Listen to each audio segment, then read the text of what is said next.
Well, Tommy Layup is whispering something to me. You don't have to whisper, Tom. What is it? Southby's not out in the Carlton side, Harry, and Portolotto is out. I did mention that Howells would be on the bench, but he could be in the side. But Southby's not in the 20 players on the ground. All right, well, the first big news at the Grand Final for 1981 is that Jeff Southby's not in the Carlton lineup. And that's really something. Just on some statistics we may have here. Collingwood have met Carlton in 5 grand finals since the turn of the century. They had their first and only success in 1910 when they defeated the Blues 9-7-61 to 6-11-47. Now, they've lost everyone since. And the Carlton side right around Don Jolly down here. Collingwood, of course, are moving around, and up goes the toss of the coin between Mike Fitzpatrick and Peter Moore. And the Carlton team have stayed around Don Jolly. They've massed around there. Peter Moore's won the toss. He's kicked toward the scoring end, what has been the scoring end in all the other matches. That's down to the big Jollymont end, the scoreboard end. And now the Carlton players break up and have a bit of a kick between themselves. It's now up to 2:35, and pretty quickly it'll be all systems go. As Don practices a couple more tosses for the press, and Don Jolly will move off the ground, and the umpires are ready to get things underway. All right, back to you, Tommy Layup. You picked up the Jeff Southby's missing from the Carlton lineup. Yes, Harry, he's missing from the lineup, and it looks as if Bortolotto and Marcoux are coming off the ground. They will be the 19th and 20th, and for Collingwood it looks like Brewer coming off the ground. And I can't pick up the other player out Young Lovell. Young Lovell. So I think we're right in our selections, Harry. We've picked the players that will be on the bench. And here comes John Jolly, who received a magnificent reception from the crowd. Also it was great to see the Carlton players get around him, Harry, and many of them shook his hand. Well, of course, a lot of those Carlton players were on the trip with him when they went overseas in the 70s, and they played at Lord's, and there is the reception for Don Jolly. He looks really great and about to go through the gate. Now everybody seems almost in readiness. The first bounce of the ball down here today is going to come from umpire Mike Dye. And we're waiting for him to put the ball down. The 1980 Grand Final almost ready to start.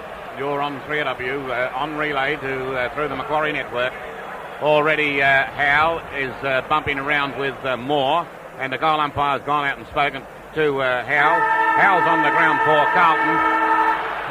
Ashman and Taylor pushing one another about, and for the 3AW football, they started the 1981 Grand Final. Down goes the ball, is knocked out by Fitzpatrick. The ball comes back now toward Dacos, but the whistle is blown, and it's a free kick to Collingwood. They've got first taste, and the free kick is going to go to Allen. Allen of Collingwood, the former Fitzroy player, plays on immediately, and Johnston came right up to him. It's gone out wide. Up the ball will go toward Davis.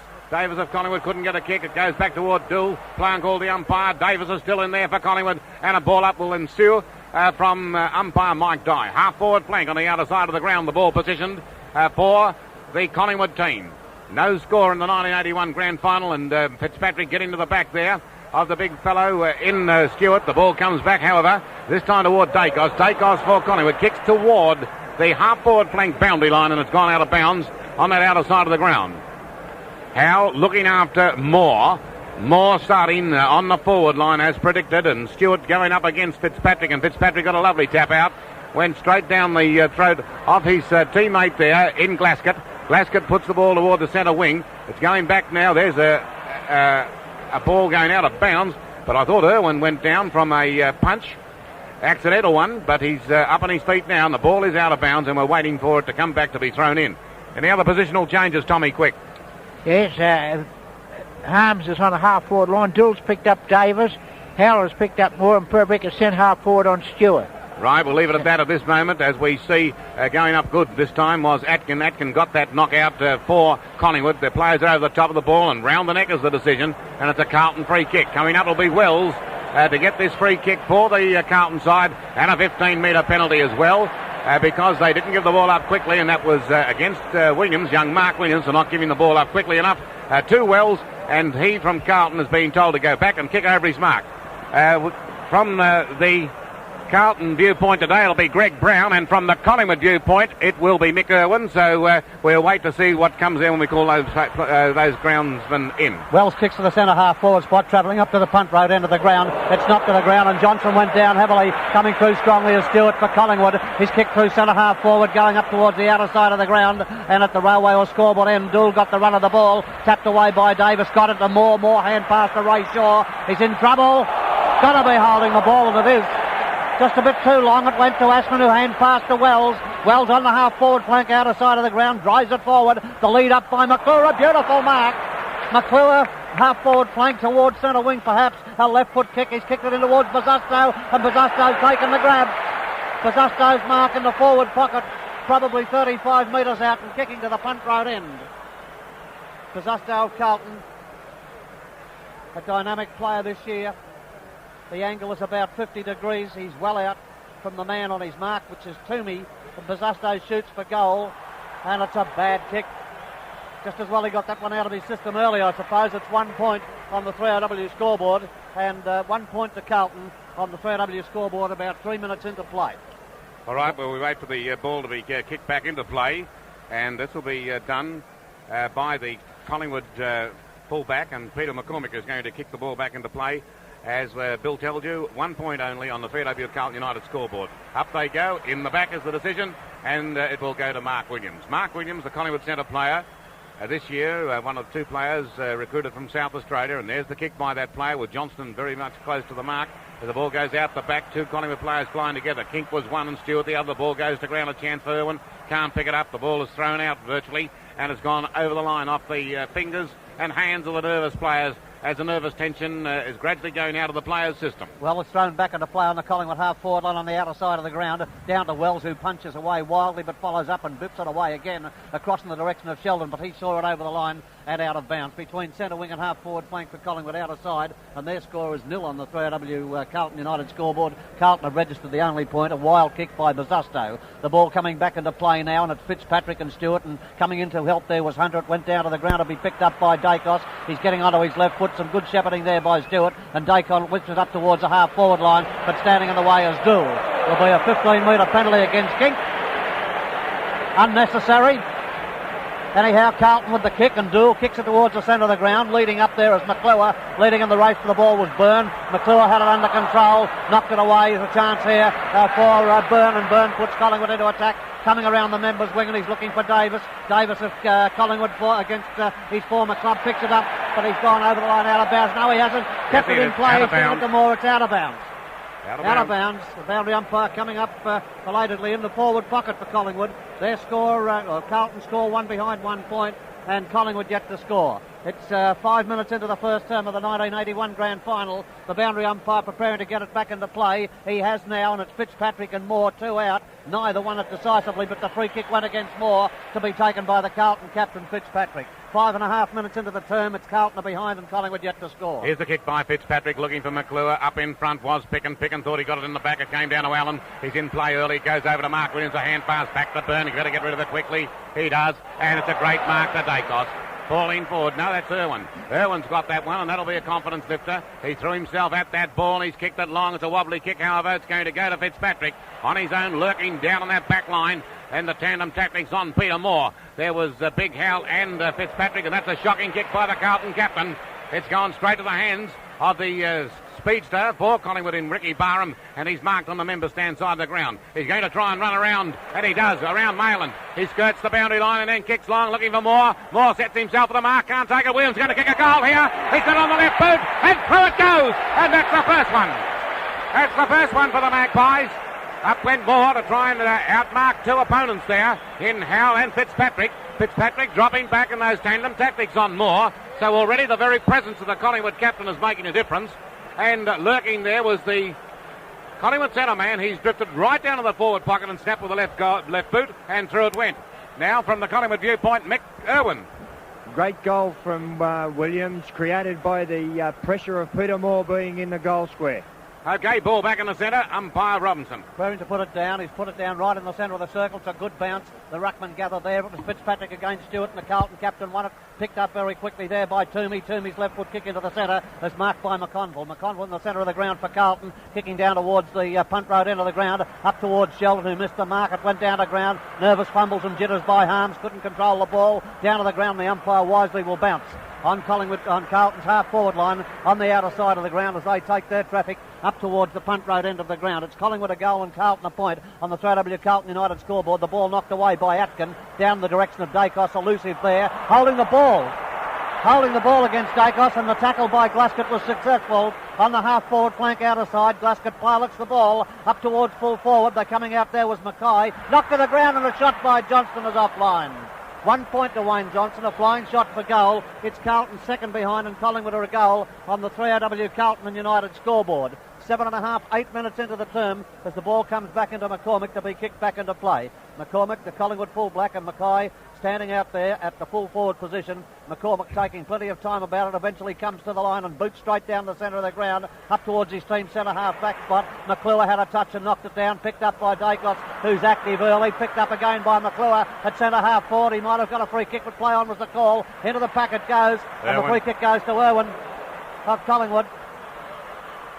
Irwin of Collingwood in the back pocket, or over towards the half-back line, is now going to take his kick. He's bringing it around the member side of the ground. He got a lead up there from Tony Shaw and Stewart, but thumping it away was Perovic, and it's over the line and out of bounds between centre wing and the half-forward line for Carlton at the punt road end of the ground. Right, the ball to be thrown in from that position.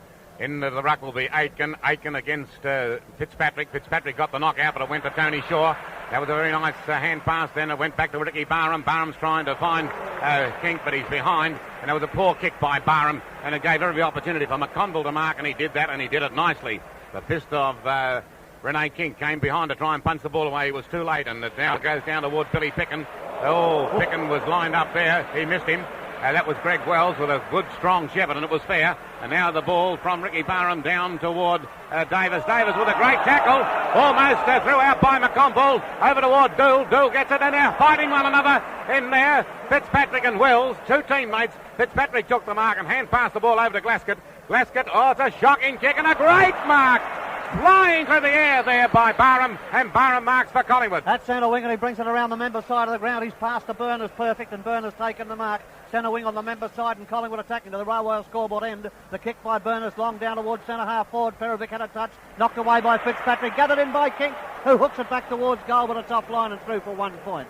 That's a good opening for the 1981 Grand Final. Carlton are 2 behind, 2 points. Collingwood 1-1-7 on the 3AW Carlton and United scoreboard. English about to kick the ball back into play for Carlton, and he's brought it around the member side of the ground. The kick 45 to 50 metres upfield. Fitzpatrick knocking it away down to Wells, who gathers it in beautifully from the half-back flank. He spears towards the half-forward line. Ashman had a touch and couldn't hold it. Picken came in and controlled the ball beautifully. Kicks up towards the half-forward line, still coming around the member side of the ground. Ricky Barham knocks it out over towards Tony Shaw. Hand pass to Atkin. Atkin going by, accepts it and fires for goal. It's in the goal square at the back is Moore. He knocked it down to the ground. Howell put his body in front. Moore looking for the free kick. It's over the line and out of bounds.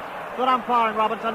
Over the line and out of bounds in the forward pocket, and it's right in the forward pocket in the depth of it on the member side of the ground at the scoreboard end. 1-1 to 2 behind. That's Collingwood leading as the ball comes back into play, and it's Moore fighting desperately there. Perovic came from behind, knocked it to the ground. Nobody can clear the ball away. Hunter driving desperately, picked up by Dacos, who was tackled on the way through. Umpire, I thought, was just about to blow the whistle, but he has now, and he'll bounce the ball. And he's bouncing this ball only 20 metres out from the Collingwood goal. They're kicking to the Jollymont end, and that's the scoring end. They've got 1-1 on the board to Carlton's 2 behind. A perfect bounce. Up will go Moore, knock it out. He's put it out toward Tony Shaw, wrong-footed, back on the left boot now. Hooks it badly, and it's out of bounds on the full, and a free kick coming up for Carlton. Now it was touched off the boot, and this gives us a chance to go to Greg Brown, looking at it from Carlton's viewpoint. Well, Carlton are not the team in front at the moment. Collingwood are leading the way, and I believe too many people flying for the mark instead of a couple of scouters on the ground. Okay, Moore again, up against Howell this time. They shepherd one another. Up will go Moore, tap it out the back, goes to Stewart. Point again, and Collingwood needing goals with the breeze. They're 1 goal, 2 now, 8 points on 3AW Carlton United scoreboard. As we see Moore holding on to Howe, and Howe bouncing at him to try and get away from him. And there's the experienced kick by Dool, playing virtually full back on that occasion, but it was well and truly marked by Mark Williams. He's gone for a short pass. Oh, it hasn't come off. Play on, called the umpire correctly. And Collingwood come in through Dacos. Can't pick the ball up. Left foot snap. Won't make the distance. And it's through for another behind. So Collingwood peppering the goal at the present time, and Carlton looking a little nervous.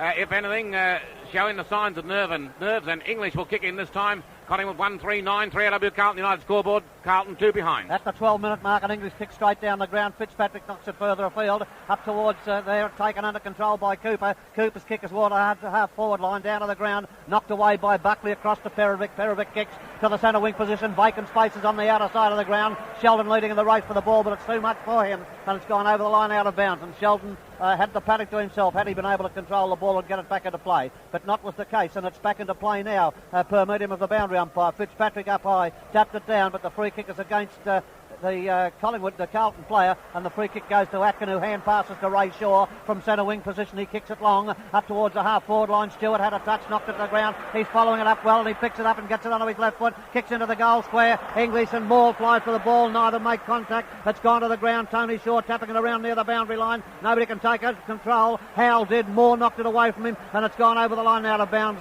with Dool in hot pursuit. It's over the line out of bounds to be thrown in the right forward pocket. That's on the members' side of the ground and at the railway or scoreboard end for Collingwood attacking to that end. They are 1-3 and Carlton 2 behind as the ball is whipped back into play. Howell got a touch, down to the ground it goes. Perovic on top of the ball, picks it up. The kick is semi-smothered, goes out about 25 metres from goal, picked up very quickly in a hand pass across the bounds. But Dool's a beautiful interception, kicks to the centre wing on the members' side of the ground. McClure's leading Picken in the race for the ball, but it's a shocking kick by McClure, but it bounces over the line on Carlton's half-forward line. Billy Picken trying to tell the boundary umpire it was out on the full. It bounced, of course, a good foot or so inside the playing arena, and Ricky Barham annoyed with himself for anticipating then, looking at Dool instead of looking at the ball, as we see the ball now thrown up in the air, and up they go, and this was a Carlton knockdown all right. It came down to Peter McConville, it came from Mackay, as we see coming out there. Oh, that was a bad miss down there, I felt, by Collingwood. And that was Bill Picken. Collingwood's Bill Picken right down there with the socks down. And he really should have gathered the ball in before it went out of bounds. So up they go again. This time it's Aitken. Oh, lovely knockout by Aitken. Straight out to Ray Shaw. Ray Shaw trying to bring the ball down, but it's outnumbered there, the Blues to the Collingwood side.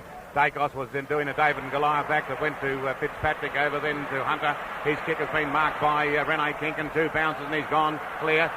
Surely young Irwin's not going to mess this up. Play on call the umpire, he did. He missed that up badly as Kink went with a hand pass over to Irwin, and away go Carlton. They got it up there toward Perovic toward Bazasto, and Bazasto was in front of his opposition player then, in Toomey, and took the mark. It's a long kick, and Bill Picken at the back is going to take the mark. Bill Picken's got it all right, and it looks as though McClure may have been shifted to full back, to full forward, and therefore Pickens had to follow him down virtually to full back.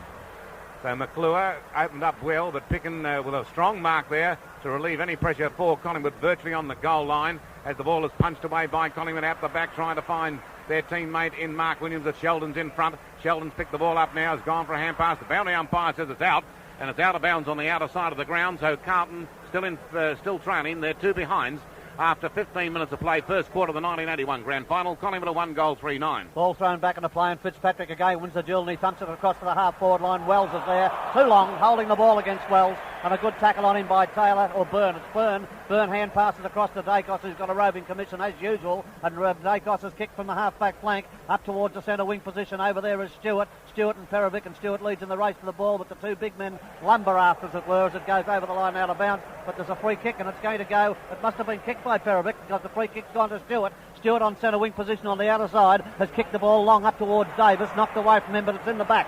And the free kick's against Dool, and Craig Davis of Collingwood will take the free kick out on the half-forward line on the outer side, kicking up towards the scoreboard end. It's a long kick up towards full forward. English comes from behind and knock it away. Ray Shaw dashes in magnificently. He's hooked it back towards goal, and it's through for 1 behind only. Collingwood in attack. have gone on to 1 goal 4-10. 1-4-10. They lead Carlton 2 behind 2 points on the 3W Carlton United scoreboard, and that's 16 and a half minutes into the first term. Dool brings the ball out around the member's side of the ground. Hunter alone there, takes the mark, and Shaw whacks Howell. That's Ray Shaw thumped him. Hunter picks it up, and the umpire's on him. Robinson's on to Shaw, warning him to go up towards the centre wing position where Dacos gets it under control. He gets to the half-forward line before kicking, and he'll find Davis. Craig Davis in the forward pocket taking the mark, and Dool standing the mark. Tony Shaw coming up when he'd be better to go back. And play on as the call now as Dill comes up to meet the kick of Davis. The kick is long up to the full forward spot into the square. Several players combine to punch it off the pack to Stewart, and Stewart kicked it over his head to register another behind. Collingwood are on to 1-5-11. They're missing them. 1-5-11. They lead Carlton 2 behind 2 points. 3W Carlton United scoreboard at 17 minutes into the term. We go up to Mick Irwin for a quick comment. Collingwood's defensive play great, but their offensive play's letting them down. They're not converting enough up forward. Right ball being kicked in by Carlton, this time English, and up goes Hunter to take the mark. Hunter has got the mark, and Ashman's saying, can you watch a bit closer? As up will go McClure, tries and gets right in the back of Pickin, and Pickin will take the free kick. Barham runs straight at McClure. I don't understand why. It should have been against Barham there. They should have taken the ball off him there, Mike Dye, as Billy Pickin kicks long. Up to where Rene King hooks it out. Has tried to grab English. He's missed him. Back they'll go. It goes to Ray Shaw. He tried to hand pass the ball. They're going in hard. Back it goes to Rene King. He's chipped the ball out, looking for David Toomey. Yeah, I thought Toomey had it. Yeah. Toomey's got it all right. Ray Byrne finished with it, but Toomey got it. And Toomey had followed his opposition player down there. Right down, that would be probably Johnston, whom he followed down, or Buzusto. He's followed him right down from the half-forward flank, and now Toomey finds himself in a position to goal, and if the forwards can't kick goals, the backmen perhaps might be able to show them. And it's through for another behind. Well, nobody can kick a goal for Collingwood, as Howell comes back into Moore again, and Moore and Howell and Robinson's got plenty to say to them both, as the pair of them chase each other, and no doubt Howell's been told to make certain that he runs Moore around. So Moore is being kept on the move by Howell as the ball goes back now to Bruce Dool to kick the ball back into play. Collingwood at 1-6-12, Carlton at 2 solitary behinds. Moore's now on his own. He's let Howell run wild. That might backfire, Harry. It could, because Moore's on his own. If Collingwood can get it away from this half-back line, or their half-forward line, and get it over toward Moore. It didn't happen that time because it came off hands of Pack. Went to Fitzpatrick, the Carlton captain. He kicked it long up toward the centre wing position. Collingwood are coming through there through Allen. However, it will land in the hands of Buckley, and away go Carlton with an opportunity to mark by Mackay. Mackay's up there. He's marked. He has a go at McCormick and a 15-metre penalty, and Carlton will be in kicking distance now that their 15-metre penalty came up. Now, Mackay marked the ball, marked it well and truly, and after that McCormick got into him, and Mike Dye applied the 15-metre penalty correctly, and it's a goal to Carlton, straight through the centre after 19 minutes of play. Carlton on the 3W Carlton United scoreboard are 1-2, a total of 8. They're only trailing by 4 points on Collingwood, who have had all the play during this quarter and haven't made the most of it by any means. 1-6-12 as we go to Greg Brown from Carlton's viewpoint. Well, that's one of the most important marks for the match, I'm sure, because a fortnight ago Mackay was quite hopeless. Today they started off well with a good strong mark and a long kick for goal that'll lift his confidence. As I saw before, Buzusto do a good thing. That's great for his confidence also. Okay, ball back in the centre. Umpire Robinson about to put it down. Only 4 points the difference 20 minutes into the term in a low-scoring opening. And umpire Robinson moving towards the circle, puts it down and does it well. It's going to be Atkin against Fitzpatrick, and I fancy the Collingwood man slightly. That's a Tony Shaw down towards the centre half-forward spot. Still going down towards the scoreboard end, of course. Picked up by Dool at centre half-back and kicks long. Over towards the half-back line, coming up to take a strong mark there. Collingwood's Cooper. Cooper's kicked it long down towards centre half-forward. They're high. At the back was Dool knocking it away. Down in towards the centre half-back spot for Carlton. Malin can't pick it up. Eventually he doesn't. Breaks away. Kicks to the outer side of the ground. Glasgott's on his own. Takes the mark. He's got plenty of time to steady. Hand passes across to Harms, who's in trouble. Harms gives it back to Glasgott, and they're alight and they're away, and Glasgott running long has booted it long into towards the teeth of goal. Over the head of Johnson, right across the face of goal, and it's gone across the line to be thrown in the forward pocket for Carlton at the punt road end of the ground and on the members' side of the ground. It's Carlton 1-2, trailing Collingwood 1-6. 21 minutes have ticked away into the term as the boundary umpire puts it back into play. Mackay doing the ruck work with Atkin. Atkin won it, got it successfully down to McCormick. He's kicked it over towards the members' side of the ground. Ashman leading in the race for the ball, gets it under control and hand passes back to Malin, who whips it onto his left foot, but a great smother by Barham pushes it over the line. At the half-forward flank for Carlton, half-forward between half-forward and centre-wing position. The scoreboard, Collingwood 1-6, Carlton 1-2 as the boundary umpire prepares to put it back into play. Coming up to 22 minutes into the term, Fitzpatrick won it, hit it twice, down to the ground it goes to be picked up there by Williams. Williams onto the right boot, kicks towards the centre-wing position. Parabic leapfrogged over his opponent there. It was Stewart hand passing out to Tony Shaw. His kick is up to the half-forward line. Coming at the back was English to give it a decent dump away, but regaining control. Kink with a hand pass to Barham. Barham will look for Davis. No, he didn't. I think he might have kicked a goal. He has. It's a beautiful goal to Ricky Barham. But by jingo, he had to kick it because Davis had run loose on his own about 20 metres out from goal. And Ricky Barham picked himself and backed himself to kick the goal. And it's Collingwood on 2 goals, 6 leading Carlton 1-2. Well, Rod Ashman is off the ground for Carlton early in the first quarter. Actually, at the 23-minute mark of the first quarter, Ashman's off, and Marcoux is on as umpire Robinson prepares to bounce the ball in the centre of the ground. Down it goes, and up. It's a perfect bounce.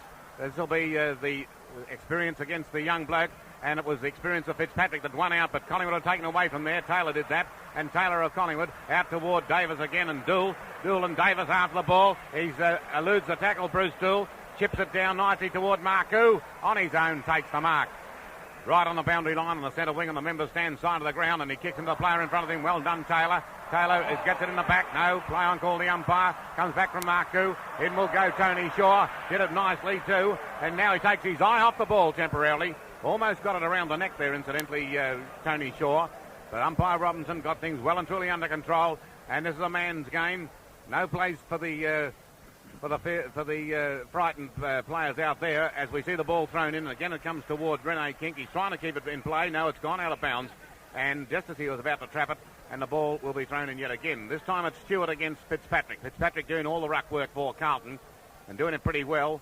He capped it down again nicely to Marcoux. Did it beautifully then as Shaw tries to shepherd off McConville. Marcoux of Carlton kicks it long and punched away, and it's a free kick coming up to Carlton against Cooper. And the player to take it will be Harms. Harms is going to take this free kick for Carlton. He's in the centre of the ground. He'll kick it deep and long, right down toward the half-forward line. Mackay at the back couldn't take the mark. Ball's chipped away for Collingwood. Coming through nicely is Bazasto, trying to play it on in front of him. Goes to ground, play and call the umpire. That was a good decision by umpire Mike Dye. It came out toward Allen. Allen's kicked the ball long. Well, not long enough, really, because it's been trapped by Hunter. I think Hunter tried to throw the ball out there, but anyhow, the ball has been tapped across the line to be thrown in. Well, players certainly not keeping in the positions because Hunter plays half back. He's up on the half-forward line at the moment. There's Fitzpatrick knocking it down to Marcoux yet again.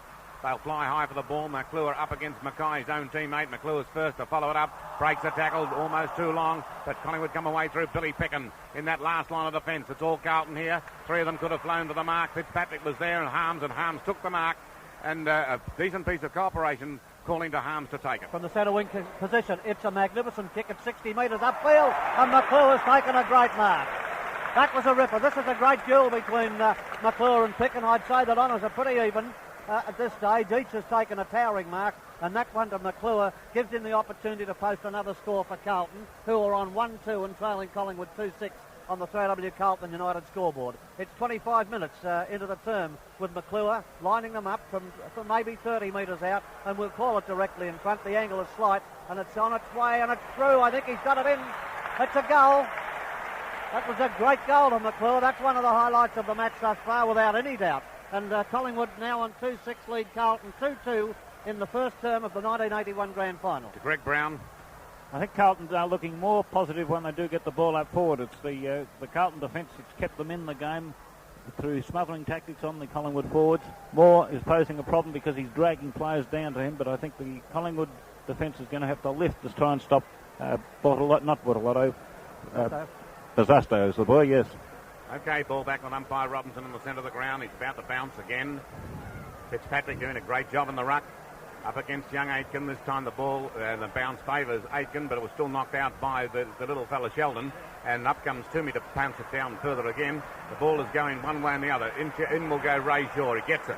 Hand pass the ball to Taylor. Taylor of Collingwood kicking long, looking for Davis. And also Tony Shaw. But up there comes English right over the top of Tony Shaw and takes a very strong mark for the Carlton defence. He's now trying to find the captain. He can't take the mark. The ball comes down. He's first to ground. Picks it up very nicely. Fitzpatrick is having a birthday really. Kicks it long and high. Johnson marks it and away goes Sheldon again. This will be a free kick to Sheldon. Interference. And Sheldon plays on. On he goes and it'll be a point. Sheldon was going to get the free kick. Umpire Robinson called it. He immediately played on Sheldon. Ran into the open goal from about 45 metres. Blasted away and put it the wrong side of the goalpost. The right-hand goalpost and through for a behind. So Carlton now are 2-3-15. They're trailing Collingwood by 3 points, who are 2-6-18. McCormick kicks it back into play out towards the half-forward line for Carlton, but it's taken a mark there. There's Harms onto the left foot, Hunter onto the left foot. Kicks it long, he's got a chance of goaling. Hunter with a long kick. It bounces and bounces, but it's knocked through at the last moment by the Collingwood defender, McCormick. And Hunter, like the half-back Toomey early in the game, had a chance to goal. Carlton are 2-4 and Collingwood 2-6.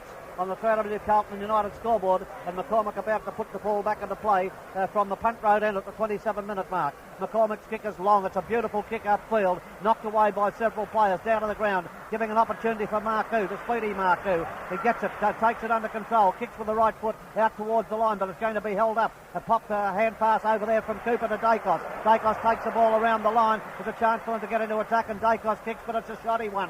The ball bounces to the near centre wing position. A chance for Collingwood through Stewart, and he hand passed to Byrne. Byrne coming upfield, has kicked it to centre half forward. English knocks it away from Tony Shaw out in the direction of Perovic. He'll have to get rid of it, and he does. Handballing to Dill on the half-back line. Dill spears it to Marcoux, and the Blues are away. Marcoux at the half-back flank, kicking down towards the lead up there by McClure, but he slipped, and this allowed Picken to come in and grab the ball in taking the mark. Picken's on the half-back flank on the outer side of the ground. The kick is smothered by Johnson running across his path. Cooper knocked it further afield. Pizzotto pounces on it and explodes away. Has a bounce and spares the ball out there, and the mark is taken by Wells.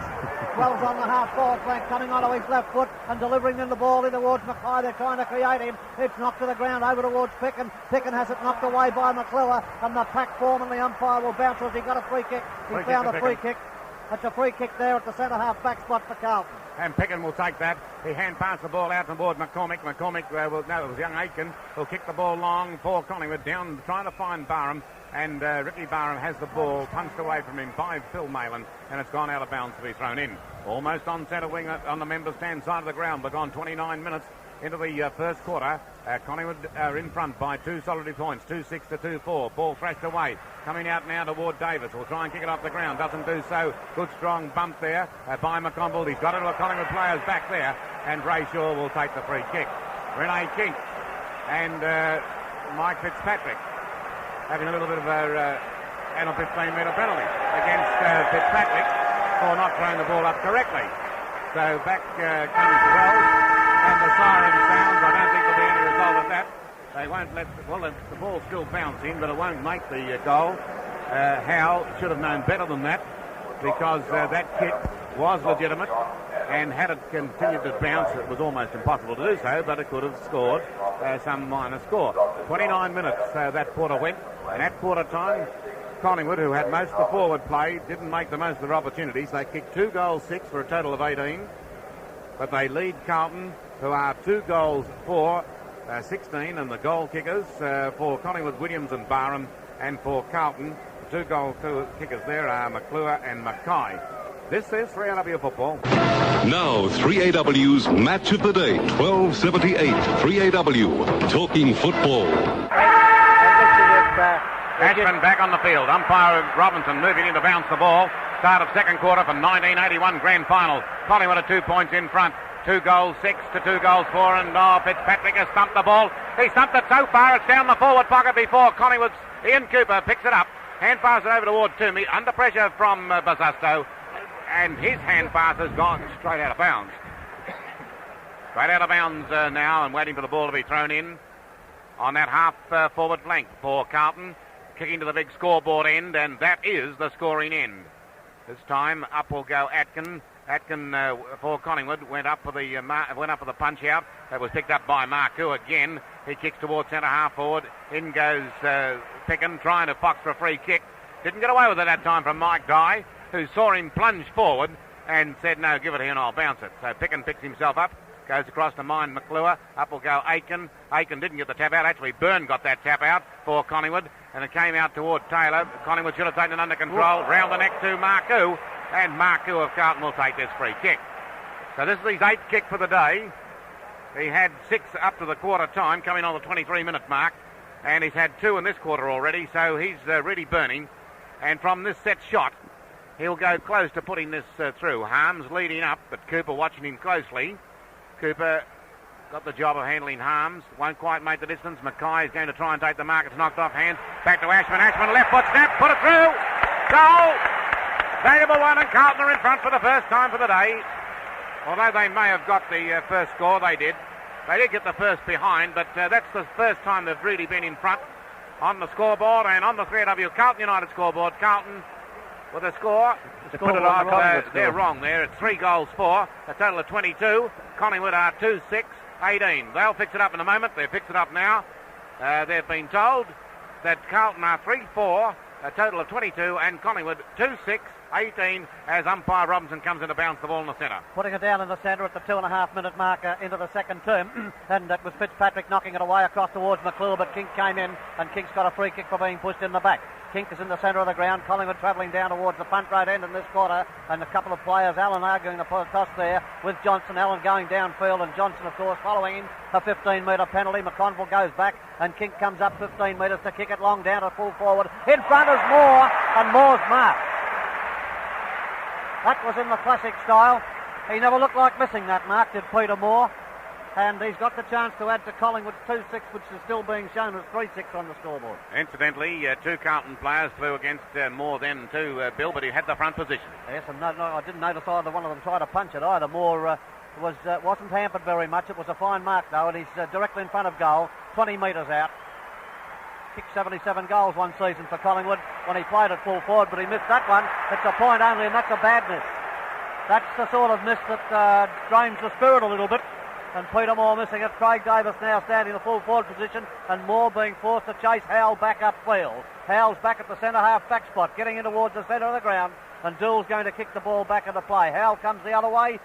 Doole kicks to the outer side of the ground. 3 or 4 players flying over there. Bazasto hooked it away over towards Hunter, who couldn't control it. Went to Dacos. Dacos hand pass to Ray Shaw, but it's gone over the line out of bounds on Collingwood's half-forward line on the outer side as they attack to the punt road end. The ball spinning back into play, and rain clouds gathering over the Melbourne ground at the moment. It's picked up by Kink. Kink hand pass out there to Atkin, and Atkin gave it back to Dacos. Dacos from the centre wing has kicked it long up towards full forward, and Moore pushed his opponent in the back, and that opponent was Doole, and he'll take the free kick. Might have been lucky to get that one because the tandem tactics being worked on Moore, and Doole was not going to go for that mark. Doole coming away now with a score 3-4 to 2-7. Carlton leading on the 3AW Carlton United scoreboard. Doole's kick nearly marked by Ray Shaw, picked up by Johnson, who was under pressure there, and he got rid of it swiftly. It went to Allen, who hand passed to Kink. Kink out of the square has kicked with the left foot up towards his team's half-forward line, knocking it away as Howell up in the direction of Glaskett and Buckley. They plummet between them. Glaskett goes in, knocks it away eventually over in the direction of Dacos. Malan spun off a tackle and threw the ball away. Threw it away. He's trying to say he punched it. No way in the world did he punch it. He threw it, and the free kick will go to Collingwood and be taken by Taylor. Taylor at centre wing. The kick is touched in transit, but the player went over the mark. That player was Johnson. There's a 15-metre penalty. If he doesn't get back there, it'll be 30. Now he's coming back with the umpire Robinson standing the mark. It's back with Taylor of Collingwood to kick from the centre, or from the centre half forward spot is near enough, and he's kicked it long. He's driven it deep into attack. It'll land in the region of the square. Moore's marked it. Moore's marked it again in opposition to 2 Carlton players. He leaned back on them and then pushed himself forward, thrust forward to take the mark, and he's a headache. He's a headache to the defence if they keep on playing him like that, that's for sure. But Moore's got the mark, and Collingwood on 2-7 are set to regain the lead. He's plumb in front of goal, 15 metres out, and he hooked it a little bit, but he's put it through, and Ray Shaw runs up to congratulate him, and Collingwood hit the front with coming onto the ground as Sheldon and coming off as Buckley. Collingwood have gone on to 3-7. They lead Carlton 3-4 on the 3AW Carlton United scoreboard. Right up to Mick Irwin. Well, great mark from Peter Moore. Sorry, Harry. Great mark from Peter Moore, and 2 marks in the last probably 10 minutes and creating a lot of pressure down there. Unfortunately, Peter's kicking could be a worry. His first one should have been a goal. that one just snuck in. But if he can continue to take that, Collingwood can take this game right away. Right ball back in the centre. Umpire Robinson about to bounce. Fitzpatrick winning all the knockouts there up against the young kid, young Aitken. It's a perfect bounce and they fly for it. And this time Aitken got it and he thumped it out right up toward the half-forward line. But Dool comes away from Carlton. He kicks long. Burns in front. Ashman setting himself with the mark. Can't take it. It comes to Mackay. Got it across to Johnston. Johnson of Carlton with a left foot kick. Harms is setting himself. It'll be through. Touch through or is it out of bounds? Touched out of bounds over the line to be thrown in. Right beside the Carlton goal. Right on the behind post. This ball will be thrown in. Showing the Carlton scoreboard, 3-4-22. Trailing Collingwood now 3-7-25. Ball high in the air. Up will go Aitken again. Tried to tap it out. It was done the second time by Mackay. Came to Cooper. Cooper grabbed, play on call the umpire. Tackled nicely then by Harms, and the ball chipped over the line, virtually from the hands of Cooper for yet another throw in. And so it goes high in the air. Plenty of dedication here today and determination. Players over the top of it at the moment. Umpire Dye doesn't let them mess around too much. He blows the whistle quickly. Decides upon the bounce and is going to bounce it 20 metres out from the Carlton goal. They need to convert and convert quickly. Allen's minding Johnson, a dangerous player. Up went Mackay, couldn't take it out. This time Shaw, still too slow to get rid of that ball. Kicks into the player in front of him. Going in there now and getting a lucky free kick. Here's Toomey. Gets it round the neck. Wasn't grabbed there, but got the free kick around the neck. And it goes over now from a hand pass by Toomey to his teammate in Allen. Allen's kicked it wide and long, and it's almost out of bounds in the full. It is. That carried a long way, that kick. And that's going to be a free to the Carlton side, and that'll be Bazusto. Bazusto, I think it might be Perovic. Perovic. Yes, it is Perovic. Perovic from the centre wing on the outer side of the ground. He kicks it long, down to where it's off hands, picked up by Johnston, always dangerous. He's kicked it across deeper into the pocket, and Harms for Carlton takes the mark. Now, Harms is on a pretty acute angle here. You can't get it any worse because he's right on the boundary line.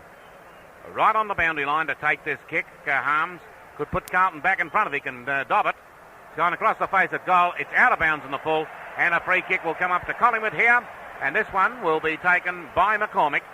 And David Mackay standing the mark and being told to make certain that he doesn't have to move up there. Normally, they can be brought back 5 metres. It wasn't necessary there. He has obligingly come back to give McCormick room to kick the ball out, and it's going up toward Carlton, and McConville has taken the mark. On the half-forward line, on the member side of the ground, McConville, a prominent player in this to this stage of the game, 8.5 minutes into the second quarter. McConville now, Carlton still haven't been able to break from Collingwood, or neither one for that matter. It's up into the goal square, it's knocked away. A chance here for McCormick to get it away, and he funneled the ball over his shoulder and popped it through for a hand pass for behind, so it goes down as rust.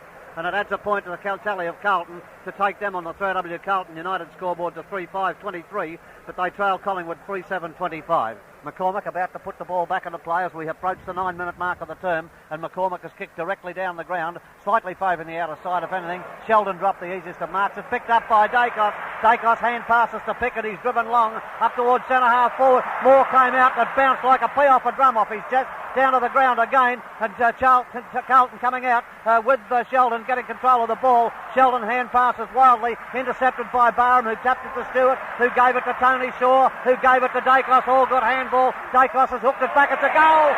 It's a great goal for Collingwood.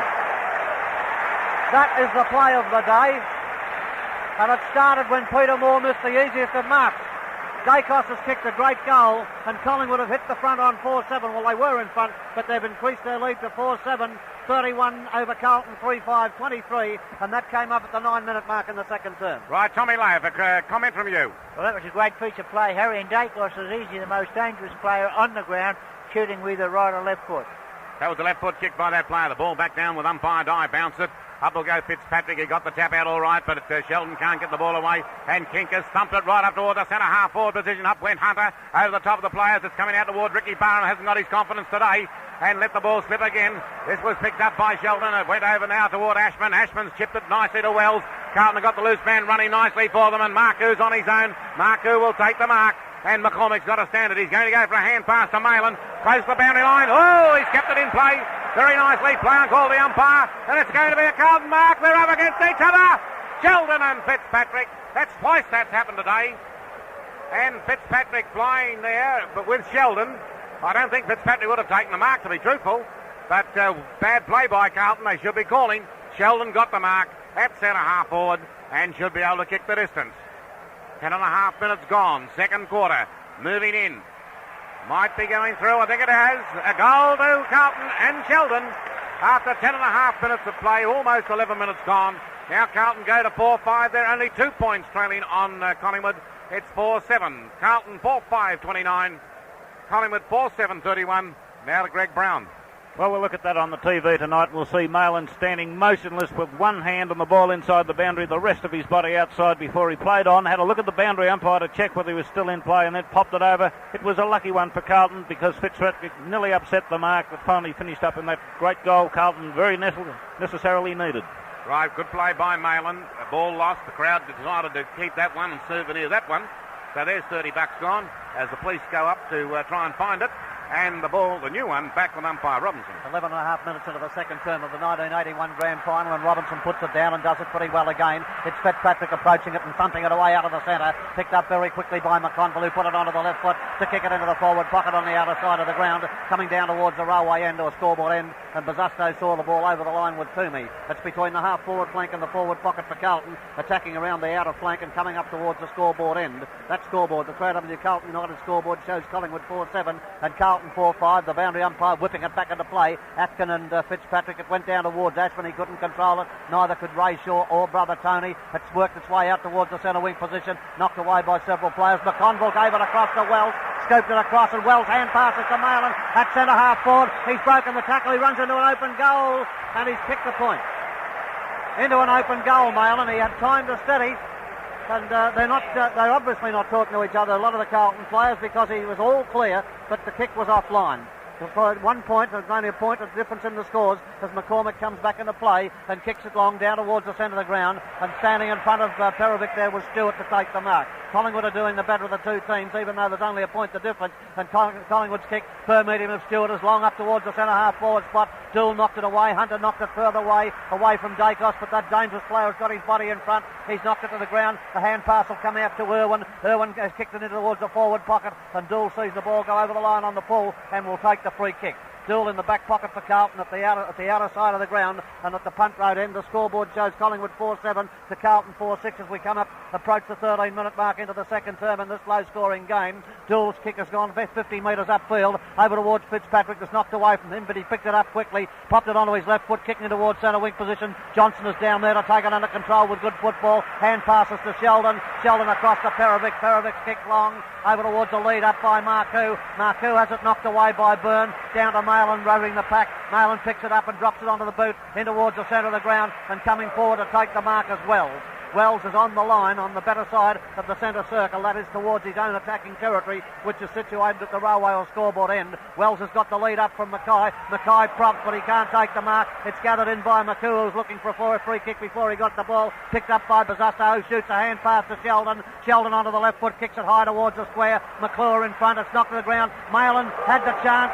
Kink ran through him, picks up by very quickly there by Atkin. Atkin across to Williams. That's a Taylor. Taylor's kicked it around the outer side of the ground. Glasgow in front of his opponent, Irwin, has seen the ball go over the line and out of bounds. It's Collingwood 4-7, Carlton 4-6, 14 minutes into the second term. Well, Glasgow got a free kick from the back there, and that kick is not good.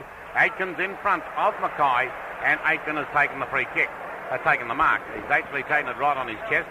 Maybe off the ball at the moment as we see the ball go over toward Irwin. Irwin can't get into the game very much at all today. The ball comes down the ground. There's a chance for Collingwood, bundled very easily out of position there. And a free kick, however, comes up to Davis. And Collingwood not getting any drive on that side. Now coming off here is Allen. Allen for Collingwood coming off. He seems to have got one in the stomach, or in the face it might be. The jaw. As we wait and see what happens there, the ball comes back where the mark has been taken by Collingwood. As we watch Allen coming off, he doesn't look well at all. And Davis has got this mark as we see young Lovell coming on to replace Allen. So the kick goes down toward Rene King. Punched away from that player by Dool and punched perfectly. It's gone up toward Ashman. Ashman's after the ball, can't pick it up. In goes Toomey again. And he's got the too high tackle on Ashman. That's quite right. Ashman chips it across very nicely over to Wells. Wells will kick long now. He'll try and find a teammate down there. No one's home. Aitken is for Collingwood. Takes the mark and immediately plays on. Kicks it out wide. It's going to be Bruce Dool and also Fitzpatrick. Fitzpatrick takes the mark easily. And Fitzpatrick wants to go on with the Collingwood opponent there in Davis.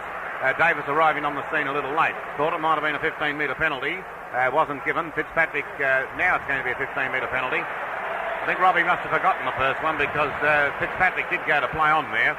And Allen has been taken into the dressing rooms for treatment. This might be bad for Collingwood. However, they're waiting for the ball to come back. We take a quick comment now from you, Mick. Yes, well, that big blow to Collingwood there, losing a player so early in the game. I doubt if he'd come back. It looked like a broken jaw. Okay, up the ball goes towards Mackay. Mackay can't take the mark. He's been held too long, I'd say, and he should have punched it. Well, they said he did punch it, umpire Dye, and so he's going to bounce the ball about 25 metres out from the Carlton goal. They're really attacking well now, but Atkin gets the ball away. It's well read by Johnston. Johnston of Carlton sees the ball bounce, and it's bounced back at a great angle. Well, it bounced in front of the behind line. Moore coming into the ruck, incidentally. Peter Moore at the 17-minute mark of the second quarter coming into the ruck, and that might be a significant move here. Aitken did thrash the ball away down there before, but unfortunately it was taken by Johnston, and that kick bounced about, I suppose, 2 metres away from the goal post and went at right angles and went straight back for a lucky goal by Carlton, but they're attacking, and after 17 minutes of play they're in front. 5 goals 6, 36 on 3AW Carlton United scoreboard to Collingwood, 4 goals 7, 31. Well, it's quite obvious we're heading up towards an important third quarter. There's no doubt about that. It's 17 minutes into the second quarter as the ball is put down, and Fitzpatrick and Moore, and Fitzpatrick murders it in the ruck, knocked it away up to Toomey back, knocked away by Harms over towards King. King can't control it. McConville got a hand pass out. It's Carlton flowing downfield. Picken ducked into the tackle, and he got it. He got the free kick. He put his head in there to be glad. And Pickens got the free kick at centre-half back for Collingwood. He's kicked it across to the outer side of the ground. They're looming up there. It's knocked down towards Irwin, knocked down by Stewart. Irwin's got it under control at centre wing, but his kick is going to be marked in defence by Perovic. Perovic on the half-back flank on the outer side of the ground, and he's coming up towards the centre-half-back spot to kick it in towards the centre of the ground. McClure leads Picken downfield, and Picken gets himself in for another free kick. He's the master of the art, there's no doubt about that, but getting free kicks, and he's got another one in the centre of the ground. Picken from the centre of the ground has driven it forward. He's had 4 free kicks. It's up towards the centre-half back spot. The Carlton defence combined to get it down towards English, but he overran the ball. Fitzpatrick playing well, has stumped it out to Sheldon. Sheldon onto the right foot, kicking the centre wing position on the member side of the ground, and Harms is untroubled to mark. The Carlton medium-sized players are flowing now, and Harms has kicked over towards the half-forward line. Coming at the back was Mackay, who can't get into the act, and Pickens ducked in again. Play on is the call. The hand pass goes to Moore, to Barham with handball. Barham spurts away at centre wing and kicks up towards the centre-half forward spot, and a good mark taken up there by Perovic. Not allowed. Play on's the call. It's gone to Stewart, and he's kicked to the open goal, and it's a goal. Well, I'd like to know what happened to Perovic. Never got that mark. It was murder. But Collingwood have got the lead back on 5 goals 7. They lead Carlton 5-6, 19 minutes into the term. Well, there again, it looked as though it was a Perovic mark, but he was marking against his own teammates again, Bill, as you might have noticed. And they're continually flying together, those Carlton players, Greg. Far too many of the big fellas on the back line, Harry, and it's so often the case where you get that happening. There's nobody on the ground to pick up the crumbs, and even though he's a big fellow, he picked up the crumbs and took full advantage of it, Stewart. Right, the ball bounced in the centre, and up goes Moore against Fitzpatrick. Fitzpatrick might have got a slide tap, and this time it was Tony Shaw straight to an opposition player, and they're not making it easy for each other. The kicking is not good. Glasgow took that mark for Carlton. He's kicking down long. Johnson's up in front, taps it out to Malin. Malin's got it all over Barham. All over him. Barham is not chasing. Barham's down in confidence, and Malin made another big mistake there by putting it through for another open goal and for a disappointing point. And he's nowhere near him, Ricky Barham. Today, Ricky Barham was hesitant in that first quarter, and he seems to be down in confidence as the ball comes down with 2 Carlton players flying against each other again. This time it was McConville and Fitzpatrick. The kick up by Collingwood's Byrne, and a great mark that's been taken by Davis. Davis is going to try and find Rene King. He's in between players, can't take the mark. Ball bouncing toward Dacos. He's after it, almost on the boundary line. He's trying to fox for a free. Didn't get it, and the ball's gone out of bounds deep in the Collingwood forward pocket area on the outer side of the ground. This is down at the punt road end. If you position yourself and your minds where the ball is now, about 25 metres away from the Collingwood goal. Was a good effort again then by Fitzpatrick, but a lovely smother by Mark Williams, and the ball is going to be a free kick to Carlton because The player on the bottom of that pack was Ray Shaw and didn't try to punch the ball out. So Marcoux takes it for Carlton and drives over where this time it'll be a mark to Perovic, and that's Fitzpatrick, and Fitzpatrick in front will take the mark. Immediately plays on. It's a wobbly punt kick, and up goes Ricky Barnes. Now that's the mark he may want. It was a one-hander, and he may need that one badly just to give himself a little bit of confidence. He kicks long with a torpedo punt kick right up towards centre half forward. Massing themselves to the mark. Nobody can take it. Comes to ground. In will go this time Irwin. Irwin over the top of his opponent. Ball underneath them both. Umpire Robinson calls for it, and it's a bounce at centre half forward for Collingwood. And there's 21 minutes gone, and Collingwood need to convert. Bounce on the centre half forward spot for Collingwood, and Stewart in there doing the ruckers. Knocked it down to Tony Shaw. He got it out to King with a hand pass, and King took it back towards goal, but it's offline and out of bounds, and the free kick will go to the English of Carlton.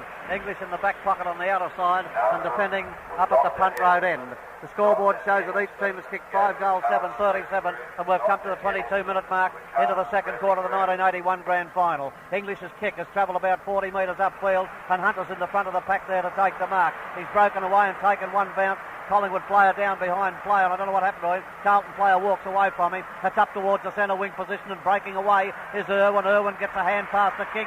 Great tackle by Glasgow, but he can't stop King. The hand pass went out, and picking it up was Malin. The hand pass out over in the direction of Perovic and Wells has got the game to himself. He's got on the half-back flank, and he kicks to a lead by Bazzasto up towards the centre wing position. But Toomey's too good for the Carlton champion. Toomey's got under control, punches it away. Desperate, and Toomey did it well to take it away. Wells hit Toomey on the way through. Hand pass finds Kink, and Collingwood are playing it well.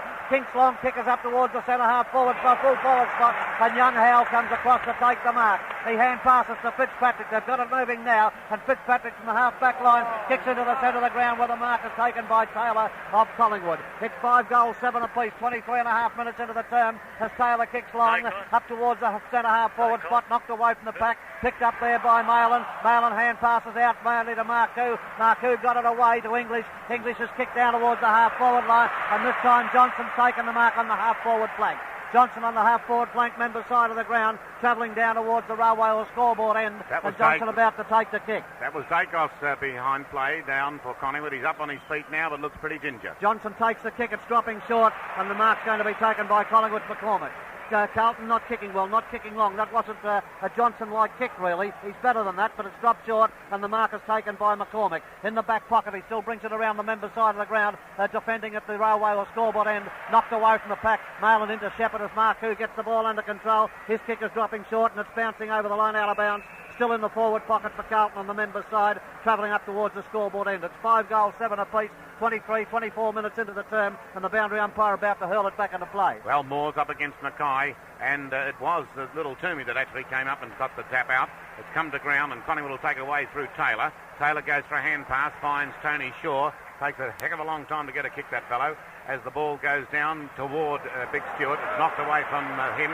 It's a big chance now for Rene King. He taps it out toward Irwin. Irwin breaks the tackle. Will kick long. No one home, of course, as English will come up and take the mark, and immediately, I thought he would play on.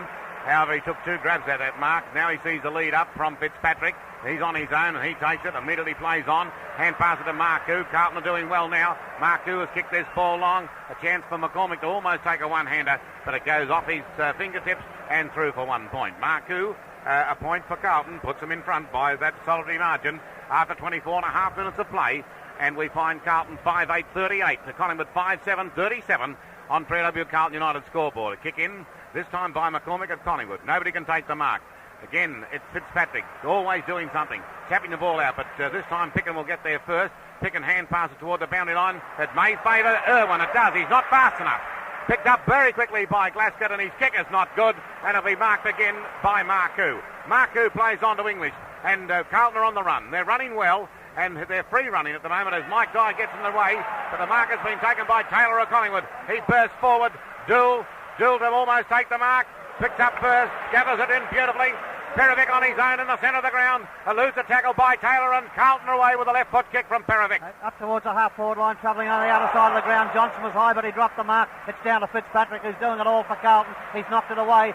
Picked up by Peter Moore, but Moore was too slow, and taken away by Sheldon on the half-forward flank, hooking it back in towards the full forward spot, but Barham's dropped in there to take a mark in defence for Collingwood. Barham didn't know where to go, and he hand passed to McCormack. McCormack comes from the full-back spot to kick it out towards the centre wing position. There's going to be a mark over there. Play on as the call. Williams trying to pick it up. Eventually does. Breaks clear onto the left foot. Kicks in towards the centre of the ground. But Dool knocks it away once again. A chance here for Ashman. Ashman hand passes back to Dool. Centre wing position, member side. Dool's hooked it back over towards the lead by Bazzasto. And a great pass into the open territory by Dool. Able Bazzasto to come in and take the mark. He's kicked it, stopped short again. And they're not playing well on the forward line, Carlton. They're without hope there, as Mackay hasn't done much at all. It's McCormack with the mark, and from the back pocket, he's kicked it up to the centre wing position, still coming around the member side of the ground. Knocked away, giving Ashman the opportunity. He rakes a left foot kick up towards the centre half forward spot. McClure in front, knocked away by Peter Moore, thumping in defence. Taylor went through the gateway beautifully there, and he's got it under control. Great football by Williams of Collingwood. Williams has kicked over to centre wing position, knocked further afield by Stewart. It's two-out duel here with Perovic and Ray Shaw. Knocked away from him, picked up by English, nearly holding the ball but not quite. And English breaks away to kick with the left foot up to the centre wing position, and Harms takes the mark. Harms at centre wing position on the outer side of the ground, and Carlton coming into attack up towards their half-forward line. Two men on duel there. Mackay come in to knock it away on McClure. McClure's had it knocked away from him. Bicken goes into the pack. Play on as the call. They stopped or walk.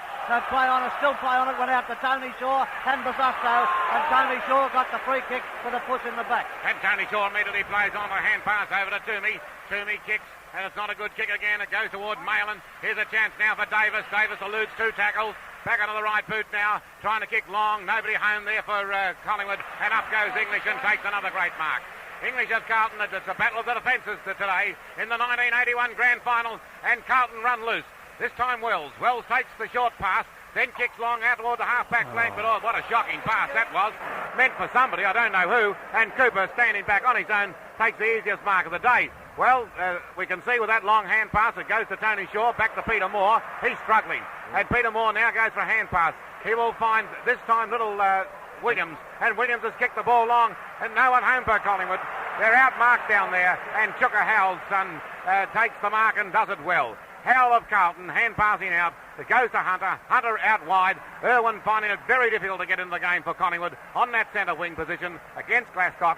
Glascott in front, manages to tap it over across the line, and the ball to be thrown in. 27.5 minutes gone, almost coming up to siren. Centre wing position was knocked down by Peter Moore, who's holding that leg badly, but it's picked up very quickly by Tony Shaw, who spears it in towards the full forward slot or area, forward pocket area. Dill knocking it away from Ray Shaw, and it's gone over the line out of bounds once again. Carlton a 5-8 to Collingwood 5-7 on the 3W. Carlton and United scoreboard, and the ball out of bounds between the forward pocket and half-forward flank for Carlton on the outer side, and attacking to the punt road end. The ball coming back into play and knocked away there. A chance for several players, but it's gone over the line yet once again. Over the line out of bounds, and still in that position between the forward pocket and the half-forward flank, but working out more towards Collingwood's half-forward line. The boundary umpire has it under control. 28 minutes into the second quarter. He hurls it back into play. At the back was Stewart, and I fancy he got the tap down to Tony Shaw. Tony Shaw across to Williams, who's turned quickly, but his kick is atrocious, and it's going over the line out of bounds to be a free kick to go to Carlton and be taken by English. 5 goals 8 to 5 goals 7,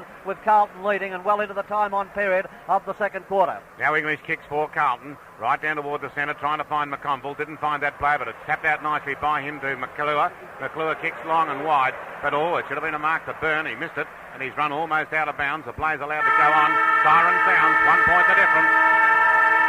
1 point the difference at half-time. Battle of defences. A lot of mistakes made by players of both teams. Kicking very ordinary, and certainly not a high-standard grand final for the 1981 teams between Carlton and Collingwood. Carlton in front, however, by a point. They've got 5 goals 8, a total of 38 points on the 3LW Carlton United scoreboard, leading by 1 solitary point over Collingwood's 5 goals 7-37. Now 3AW's match of the day, 12:78. 3AW talking football. And it's about to get underway for the start of the third quarter. For the 1981 Grand Final, 3AW on relay to 5B and 3BA and the Macquarie Network stations in Perth as we see Fitzpatrick hump the ball away right up towards the half-forward line. The ball's very slippery and so too is the ground, and umpire Robinson is called upon to blow the whistle and come in and bounce the ball. There'll be plenty of players around the ball at the present time as we see Carlton leading 5-8-38 to 5-7-37, and taking it out this time is Dacos. Dacos, we'll have to watch to see if he's running freely as it goes over towards Kink. Kink in turn hand pass the ball to Williams. Williams has the ball moving forward. Chance for Ray Shaw.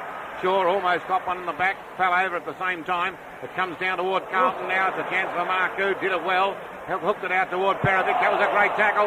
Ray Shaw can line him up. Won't quite make the distance. Up they go. Moore will recover first. Can he pick it up? Free kick against him. And the free kick goes to Carlton. And this time it goes to Howell. So no change in the score after the first minute of play into the third and vital quarter, with Howell kicking out to the defensive side on the outer side of the ground. Carlton 5-8, Collingwood 5-7. Well, the conditions not dissimilar to the 1979 Grand Final when these two teams met. It's out on the outer side of the ground now. Malin battling hard there, but can't get it under. Malin up with a free kick on the half-back flank on the outer side of the ground. Coming in to take his kick now, and he's got the ball across towards the centre of the ground. High was McClure, knocked away from him. Marku came in and knocked it ahead of him. Out there to the half-forward flank for Johnson. Johnson can't control the ball, can't get the act working, but it's gone to the ground with the rain coming down steadily. Carlton get it out to Johnson eventually. A great tackle on him by Cooper. Down to the ground it goes again to be picked up by Atkin. He's kicked it long up towards the centre wing position on the member side of the ground, and Harms comes in to take the mark for Carlton. On centre wing position, member side of the ground. This is a rugged affair, this. And Harms has kicked it long over beyond centre half forward. McClure and Mackay were up there. McCormick spoiled them. Down to the ground to Johnson again. Got a great tackle on him once more. Atkin gets a hand pass out. There's a chance for Collingwood to get out of trouble here. Knocked to the ground to be picked up very quickly by Taylor. Taylor a hand pass across very quickly to Williams. Williams on the half-back flank, kicks Collingwood further afield, up towards the centre wing position, and King marks. And Rene King's got it now, almost the centre half forward. He doesn't waste any time, he's playing on quickly. Out in front goes Davis, knocked away from that player, but it's coming toward Irwin. Irwin, can he break the tackle? He's very slow these days. He goes for a right foot kick and it's not good. It comes toward Howell. Howell doesn't take the ball on cleanly. Moore's battling hard for Collingwood.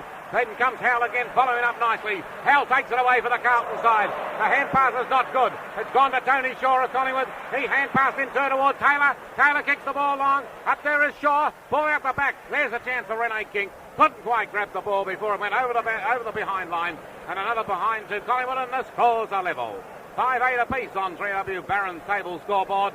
5 goals, 8-38 Carlton, and the same score to Collingwood with Gould kicking back into play. Over to the outer side of the ground, up towards his team's half-back line, knocked off the hands of Fitzpatrick. He's hit it down again to Marku. Marku overruns the ball. He's trying to ferret it out and can't. Picked up very quickly by Williams of Collingwood. Got the ball out quickly to Irwin. Irwin's kicked it back towards the goal front, but Dool has come in to take the mark in defence for Carlton. 5 goals, 8 each on the 3W Barron's table scoreboard, and Dool has kicked down towards centre field. Coming in for the mark there is McClure. Knocked away from him. Picked up by Marku, roving the pack very well. Marku has kicked to the half-forward flank on the outer side of the ground. But there's another mark to Collingwood, and it'll be Williams coming up for the mark. He's taken it under control. Tony Shaw is at Williams. Williams hand passes very quickly back into the centre, across to Lovell. Lovell now in the centre of the ground, gets the boot to the ball very quickly, over towards the half-forward flank on the outer side of the ground, with a push in the back to Perovic, and the big player will take the free kick on the half-back flank, or tending to get in towards the centre half-back spot. It's a desperate struggle in the third quarter, and 3.5 minutes have gone in the quarter as Perovic kicks it long through the centre of the ground,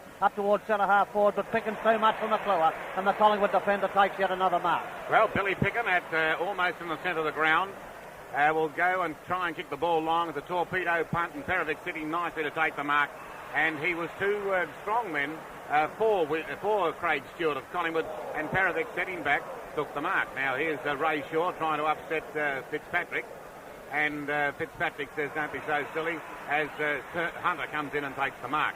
Mike Dye watching play closely. Tony Shaw standing to mark for Collingwood. Hunter of Carlton kicks the ball long. It's all Collingwood there at the back as Williams. Williams will take it under control. Keeps the ball in play but kicks it high. That's not favouring Collingwood as people come past us. In the broadcasting position, here is Hunter on the boundary line to take this kick. It's off hand, back toward Billy Picken. He stood his ground that time, did it well. Picken's trying to get the ball out from underneath a pack of players. Umpire Robinson calls for the bounce, and it's on almost a half-forward flank for Carlton. They're kicking down to the punt road end, and this is on the member stand side of the ground. Ball thrown up to umpire Robinson. After 4.5 minutes of play, Carlton and Collingwood locked together on 5 goals, 8:38. 3AW Barron's table scoreboard. At the bounce, it's on the half-forward line with Mackay knocking it away. The half-forward line for Carlton it is, and Mackay's knocked it over the line out of bounds. Carlton have been in attack for the major part of the quarter as we creep up to the 5-minute mark into the third term. It's 5 goals, 8 apiece with the boundary umpire getting it back into play. Coming from behind to give it a decent thump away there was Taylor of Collingwood, but the free kick has gone to Atkin, and Atkin takes that free kick on the half-back flank on the member side of the ground. Bringing the ball around into play now, and Atkins' kick is long over towards the centre of the ground. Knocking it down was King. King knocks it towards the centre circle. Blaskett put his body in and tapped it out beautifully to Harms. Harms is out of bounds and he goes through the centre, puts it on the greasy surface twice, down the long kick downfield, well shepherded by Wells, and it's a great goal. It's a great goal by Harms. He played intelligent football to bounce once, saw it skid a bit, then touched the ball on the ground, and Wells came across to shepherd Dacos off in great fashion, and Carlton hit the front on 6-8 to Collingwood 5-8. And that was a big goal. Let's get a comment from Greg Brown, looking in from the Carlton viewpoint. Well, Harms has been put onto the half-back flank, minding Kink in this quarter, but he followed the ball through the centre with one bounce, one touch of the ground, and a glorious driving kick, as only Harms can do. He's one of the most penetrating kicks in the business. OK, the ball back in the centre now. Umpire Mike Dye moves in on a good bounce. This will favour Collingwood, and tapped out and wasn't tapped out well enough. He should have gone for the doctor. However, Aitken will take the free kick. Fitzpatrick riding on the scene a little bit too late. And here we have Fitzpatrick going silly and giving away a 15-metre penalty. That's a free kick. And now it goes against Collingwood as Dacos gave away a stupid free kick there, and Fitzpatrick takes it. Well, that's stupid because a 15-metre penalty has been awarded, and Collingwood have been stupid in that. In goes Lovell to try and defend well, and he puts it through. From the kick by Mark McClure through for a point. Now, Tommy Laird was trying to attract my attention. Picken and Mackay were nearly in Hulse, Harry, and they were having a wrestling match. I thought that's what the umpire was going back for, and they're still at it. OK, Mackay's been transferred to centre-half forward, and we see McClure at full forward. Oh, lovely mark by Harms again. His confidence is up now. This is a confident type player. If you can get him moving and moving well, anything is likely to happen for Carlton. And now we see Harms starting to assert quite a deal of influence on the game. There's his kick, and he can kick a ball a long way too. It's wobbling down toward the forward zone. Nobody can take the mark. A chance for Collingwood. Off hands. Picked up there by the Collingwood defence and interfered with after he got rid of the ball down there, Taylor. And we'll find that the ball will go right down a half-forward flank. And a 15-metre penalty against Bruce Dool. And this could put Collingwood, Craig Stewart, within kicking distance. Now, that was a penalty after he got rid of it. First bad mistake by the Carlton forward player, and now Bruce Dool giving away a 15-metre penalty, and Stewart kicks the ball long, but it's not going to quite make the distance. It might be through for a behind. It is, and Collingwood need goals after 7.5 minutes of the third quarter. Carlton 6-9-45 to Collingwood 5-9-39, and Bruce Dool about to kick the ball into play. A quick comment from Mick Irwin. Collingwood's general field kicking, particularly to their forwards, is letting them down. They're going to have to improve that if they're going to convert. Dool up to the line, he kicks to the outer side of the ground. Howell had it knocked away from him. Atkin came in, thumped it away then too to Taylor. Picked up by Williams onto the left foot, kicks it up towards the forward line. Moore had the big grab but couldn't hold the ball. Down to the ground goes Ray Shaw, and they're ferreting in the pack, and the umpire has to come in and bounce in the forward pocket for Carlton at the scoreboard end, and on the outer side of the ground at 6-9 to 5-9 with Carlton leading on the 3AW Barron's table scoreboard. It's a nip and tuck affair, and neither team can get the break as yet. At the 8-minute mark, the umpire bounces the ball in the forward pocket for Collingwood, knocked away by several players, and eventually it rolls over the line and out of bounds. Still in the forward pocket for Collingwood at the scoreboard end, 6-9 to 5-9. The boundary umpire getting it back into play again. The ruckman do battle there. Howell got it down. It was picked up by Williams of Collingwood. He went through the pack and got it to King. King's quick snap for goal is offline, and the margin is less than a goal now because that was a point, and Collingwood enter double figures in behinds to go on to 5-10-40, trailing Carlton 6-9-45 on the 3AW Barron's table scoreboard. 6-9-45, 5-10-40 is the score, with Carlton leading at this stage. Give us a comment, please, Tommy Laugh, how you see the game poised. Well, Carlton are getting into their stride a bit. Harry had the ball down the forward line. Collingwood appear to be very haphazard in their disposal towards the goal front, and this is letting them down. 5-10 could have kicked them out of business. Carlton, when they get it down, seem to be surer. All right, the ball not being thrown back again by the crowd, and the time on ticking away, and this game's going to finish very late and very dark, I would say, tonight, as we wait for the umpire to go across and get another football. Rex Hunt, we haven't heard from Rex for a while. How do you see things, Rex? Well, Rex hasn't got the microphone, so we'll wait for the ball to go back down there to be kicked in by Bruce Dool. The Bruce Dool of Carlton kicks the ball in. It's a wobbly kick. Up they will go to try and take the mark. In front was Wells, knocked away from that player, and it's gone out of bounds. As we see one of our former Brownlow medalists, 1961 Johnny James, just passing by the broadcasting box, and maybe a bit worried about the way his side's playing. So it's out of bounds, and up went Stewart, got the tap out very nice. The Collingwood cheer squad are coming in, and it's been dropping the ball, that one. Might have been lucky. Seemed as though it was in the back, but Marku will take the free kick for Carlton. As we see the ball kicked right down towards the centre of the ground, they go for the mark. Nobody can pick it up. Pickens there. Pickens being grabbed when not in possession. He plays on the ball, and Mackay's done it nicely. He's trying to pick it up. He can't do so. The ball's gone loose. Here's a chance for Williams. Williams gone for a hand pass to Shaw. Shaw over toward Barham. Barham's done it again. Barham's looked at Doe instead of the ball. He's missed the run of it. Doe picks it up, and Doe sent it to centre half forward. And up goes the Carlton forward in McConville to take the mark. And Barham's done it twice today when he was trying to break clear when he hasn't got the ball, and that was very costly indeed. Cooper has a chance for Collingwood. Coming through very nicely was Irwin. Irwin's kicked the ball long, but it's all Carlton down there. Hunter's taken the mark. In fact, there were three other Carlton players, and Hunter takes this mark as well. Time and 10 minutes into the quarter as Hunter from centre half back has kicked it towards centre half forward. They mass there. Mackay can't do a thing right, but he's knocked this one away. Might have been a free kick to Wells. The umpire thought so, and the former Melbourne player gets up with a free kick at centre half forward for Carlton, kicking down to the punt road end. Their score is 6-9 to 5-10. That's 45 to 40. The rain still with us at the Melbourne Cricket Ground, and Wells has kicked long, but it's going offline over in the region of the behind post. It's knocked away there and going to go through for one behind only. So that takes Carlton on to 6 goals, 10-46. A clear goal lead over Collingwood, 5-10-40, 10.5 minutes into the third quarter of the grand final. All right, we're waiting for Collingwood full back of the McCormick down there, doing up his boot. He's got the ball now, so we'll wait. We'll stay with him as he kicks the ball back into play. Comes the member stand side. Mackay's over there, so that'll be danger. Again, it was almost a free kick against Barham. Barham's in there now, trying to battle hard for the ball. He's got it. He's going to tap it out to his own teammate. There it goes back. It's a tunnel ball, really, and it'll have to be a bounce eventually. Well, Barham showed plenty of desperation there to throw his body out, gather the ball in, and hook it out toward Toomey. Toomey had to do the same thing because the slippery ground caused them both to slip, and the rain is still coming down on the grand final for 1981. As up will go Aitken. Aitken got the tap out, but it went straight to Bruce Dool. Dool proving a headache for Collingwood as it comes out towards Johnston. Johnston's grabbed, player and calls the umpire. Their ball up coming here. He attempted to kick the ball, Johnston. The Collingwood players are saying, what about it? But no, he attempted to kick the ball, Johnston, and that was a correct decision by umpire Mike Dye. And he's on the half-forward flank for Carlton, and they're doing most of the attacking. 12.5 minutes already gone. There's not a good bounce as Mackay thrashes it away. This will be danger. Goes out to Wells. Wells puts it on the right foot. It's going close to the big stick. I think it'll be touched through. It was touched through for a behind. Right on the goal line. And that was very close indeed for Collingwood there. As Wells for Carlton very nearly put it through. So that extra behind puts Carlton now 6-11-47. They're 7 points in front over Collingwood, 5-10-40. McCormick kicks to the outer side of the ground. It landed at the feet of Craig Davis. He knocked it away down to the ground. It goes again. And once again, the umpire is forced to bounce the ball. It's not a great game of football, but it's a tough, hard slog, and neither team wilting at all. It's 6-11 to 5-10 with Carlton leading on the 3W Barron's table scoreboard.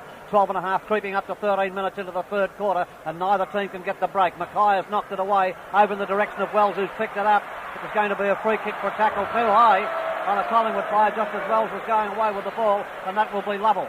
Lovell with the free kick on the half-back flank, near enough to the half-back flank on the outer side of the ground, and he's kicked it over to the centre wing position, sitting at the back of Dool, knocked down there by Hunter, and the kick has come back in towards the centre, and it's in from Maylan, knocked away by Barham. Barham flips it back, but it's going to favour Fitzpatrick, and he's picked it up in open territory on the member side of the ground, onto the left foot to kick it up to the half-forward line. Toomey punching away at the air, knocked to the ground by Ray Byrne, and it's gone over the line and out of bounds. So 14 minutes into the third quarter, it's Carlton 6-11, Collingwood 5-10, and still no decisive break by either team.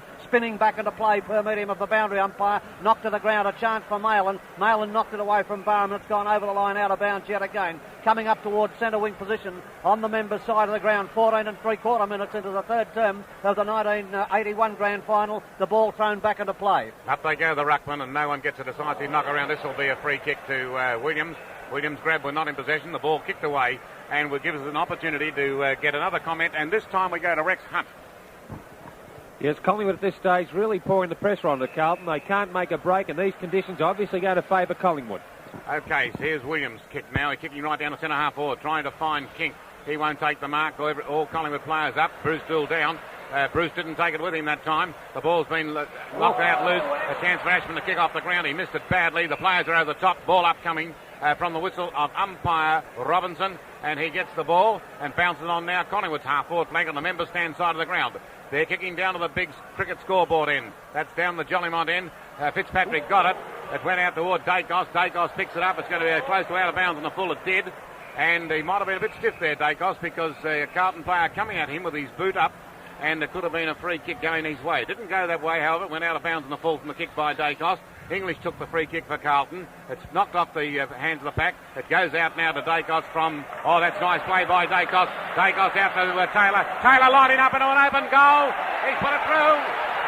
Good play started down here by Irwin. Irwin to Dacos. Then Dacos handed it over very nicely to Shaw. Shaw got it out to Taylor. Taylor eluded the tackle and put it through for a goal for Collingwood after 16 minutes of play. So Collingwood back in the game again because it was a 7-point difference. It's not been much all day. It's now only 1 point the difference on the 3AW Barron's table scoreboard. Carlton in front by a point.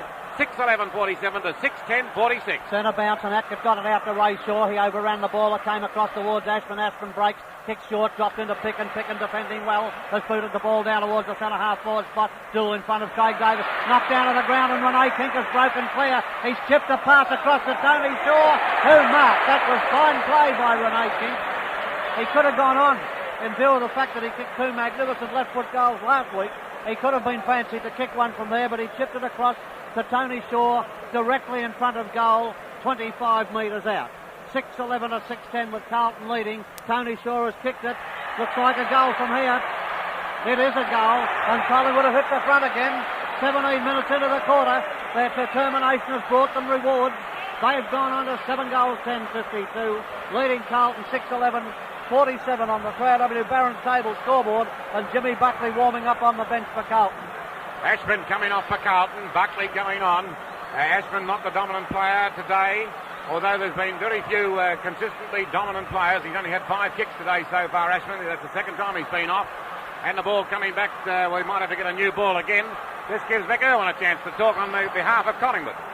Yes, well, that kick from Renee Kink was a perfect example of what Collingwood just weren't doing. You use the ball, and if they use the ball more, they're a big chance to win this game.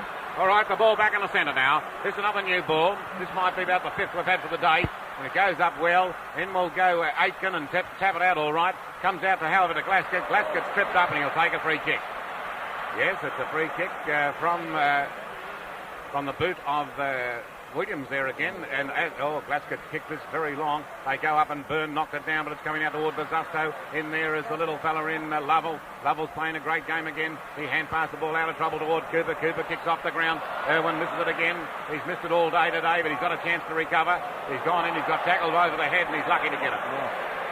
So Irwin gets the free kick, but he's not playing with any definiteness of purpose, and he's also not able to get at the ball at the first grab.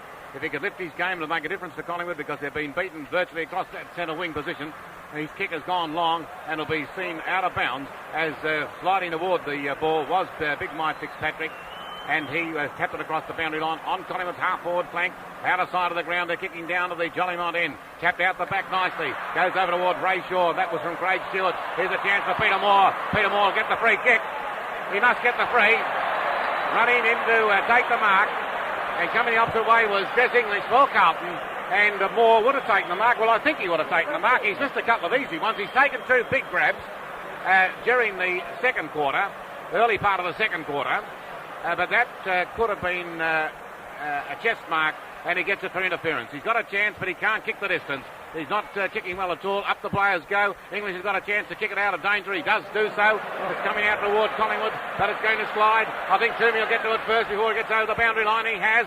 Barham's called him on, so he kicks long back toward the goal front. Moore's coming up from behind. No one can take the mark. Down the ground first. English has got a chance. Here they're on the ground now. Players are battling hard. He's over the top of it. Oh, he's lucky to get away with it. Ray Shaw said he was lucky to get away with it because English had no attempt to get rid of that ball, and there's going to be a bounce take place about 15 metres away from the Collingwood goal. Up goes Moore, taps it out to Stewart. Stewart too couldn't get his kick in quickly enough. Here's a chance for Ray Shaw. He's kicked it high, going close for the goal. The left foot step and it's through. Ray Shaw's got one. And Collingwood get another one on board, and that's come at the 20-minute mark. That all came from the bounce down where Ray Shaw was going crook. He would have been a bit unlucky not to have got the free. He didn't get it. The ball was bounced down. Moore put it out to Stewart. Stewart couldn't get a decisive kick. It trickled across to Ray Shaw. He put it with the right foot. It went very high, and the goal umpire in a perfect position to see it go over through the goal line. And Collingwood at 8-10-58. They've got an 11-point break on Carlton. 6-11-47. Carlton looking desperate. Fitzpatrick out of the centre, gathered in by Ray Shaw, and Collingwood are forward again. Up to the centre half forward spot. Dool knocks it away. Malin gathers it in well. The kick is smothered beautifully by Williams of Collingwood. He follows it up, holding the ball. He took too long because he's trying to break through. Picked up by Glasgow, but the free kick's got to go back to Hunter. Hunter's on the half-back flank on the outer side of the ground, taking his free kick now, and he kicks it long up to the half-forward line, still travelling around the outer flank. Marcoux at the back. I thought he might have infringed, but he didn't. Malin came in. Collingwood's Cooper tried to get out of trouble. Eventually kicked towards the centre wing position. Knocked to the ground to be picked up by Glasgow. Glasgow turns and boots back towards the half-forward line. Wells in front, but it was knocked away by Acton. This will give a chance for Barham. Barham knocked it over towards Dacos, but it's Byrne to come up. Slips over on the slippery surface, but Byrne hand passes to Dacos. Dacos does likewise to get it across there towards Lovell. He is kicked towards the centre wing position. Glasgow missed the mark. It's hit the turf. Players piling on top of it everywhere. And there's a push in the back decision to go to Glasgow. It's midwinter conditions here.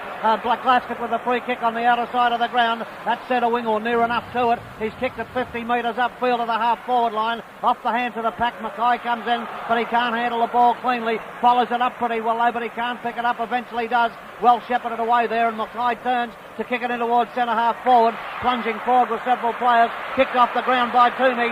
Back in towards the centre of the ground, and Sheldon boring down on it. They're going to be harassed there. Harms. Harms picking it up beautifully. Heading for goal. He's offline this time. Offline for 1 point. But it was an exciting, tough, rugged passage of play, and Carlton are on 6-12-48, but they trail Collingwood 8-10-58, and Collingwood looking the more purposeful team. It's McCormick about to come up to the line and kick the ball back into play, driving to the outer side of the ground, knocked away by Stewart. To Barham was good football, and Collingwood go ahead again up towards their half-forward line, but Howell's in front of Moore, and Howell takes the mark. Well, Howell's got too much pace for Peter Moore, carrying the leg injury, as we know. But if Moore can take a big mark, I notice Ashman's back on the field now. Here's the kick by Howell, putting his side back into attack. They fly high, nobody can take it. Collingwood doing better up the packs now. This time Perovic tapped it back to McConville. McConville kick. It wasn't a lucky bounce that time for Carlton. Picked up by Byrne. Byrne in turn, and the Collingwood players are hooking it out the back. But Harms is the danger player. This time it's going to be picked up by little Hunter. Hunter of Carlton drives long. Into the back goes Cooper. Didn't get the free kick against him. Carlton fighting each other for the ball. Picked up by David Mackay. And it's trapped nicely by McClure. He's been pretty quiet today. Wells has got it. It'll be a ball up coming up here on the half-forward, centre half-forward position for Carlton. And 23 minutes have gone. Down goes the ball for umpire Robinson. Up will go the Collingwood player. In Toomey. Patched it out nicely. Got it down towards Picken. Picken in turn out towards Rayburn. And Perovic sitting back is going to take the mark. Perovic plays the ball on. Over to Harms. Harms in turn to the open spaces, and out there on his own is McConville of Carlton. He's chipped it also right down the throat there of Marcoux, and Marcoux on the half-forward flank will take the mark. All right, we have Marcoux, half-forward flank on the outer side of the ground, kicking down the punt road ends. A long kick too, coming right up towards the teeth of goal. Nobody can take the mark. Mackay thought he could, and it's rushed through from behind by the Collingwood defenders. And so they breathe again, the Collingwood supporters. 24 minutes gone in the third quarter of the 1981 Grand Final. Collingwood in front. Collingwood have got 8-10-58 on the scoreboard, and Carlton 6-13-49. 9 points the difference as McCormick kicks the ball back into play. And he boots it straight down towards the centre of the ground. Perovic a chance here to knock it away from Stewart. He does, but it's picked up by Kink. And Kink hand passes quickly to Tony Shaw. He's kicked to the half-forward line, and Davis in front of Dool takes the mark for Collingwood. Craig Davis at half-forward flank on the member's side of the ground. He's trying to draw Dool, and then he decides to kick it. He kicks it long up towards the centre half-forward spot. More from behind. It's knocked down to the ground. It'll be taken away by Harms now. A great smother by Williams of Collingwood. He's into the open goal, and he's kicked it off the ground. It's a goal, and that's the biggest break of the match. That's a great effort. A great smother on Harms by Williams, the youngster from South Australia, and Collingwood have gone on to 9-10-64, Carlton to 6-13-49. And Williams' second goal, and there's no shadow of doubt that Williams smothered that ball so brilliantly, and he was about to pick it up as it was bowling along toward the goal. He decided, I must Stanley Matthews this one, kicked it off the ground and threw it, went, and the ball back in the centre. Up will go the Collingwood ruckman in Atkins. Got it out all right. It's coming Collingwood's way again. Stewart's trying to battle his way through. Took a long time to get rid of it. Marcoux comes through quite strongly for Carlton. He'll kick the ball long. Up there where Cooper's running, and he'll take a mark on the chest. And Cooper saves the day for Collingwood. So he's kicking out wide. He's going to try and find a lead out there. Up will go Aitken. Aitken of Collingwood in front. Took the mark. Goes for a hand pass. Finds Ray Shaw. He's tapping the ball on in front of him. Took him a long time to get rid of it. There's another opportunity for Collingwood to defend well. It's coming toward Toomey. He plays on immediately. Kicks the ball long. It's gone right down toward the full forward zone. Howell's in front again. Knocks it out in front of him. Here's an opportunity for it to go back to Tony Shaw. Tony Shaw's clear. Right foot. Can he kick it? No, he can't. Hunter will take this mark. He's got it. Hunter on the forward pocket, the back pocket area. Sees the lead up. Coming up from Fitzpatrick. Carlton need to get this ball out of this danger zone. And Fitzpatrick takes the mark. He's going round the wing now on that half-back flank, and it's going to be a Collingwood mark.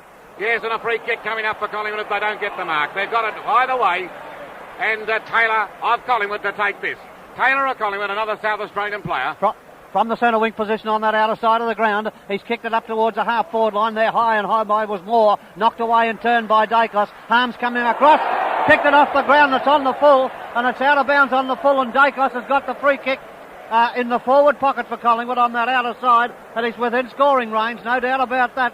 And I wouldn't put anything beyond this young man, who's kicked over 70 goals for the year, 75 I think it was before this game, and Dacos lining them up from the boundary line some 30 metres out.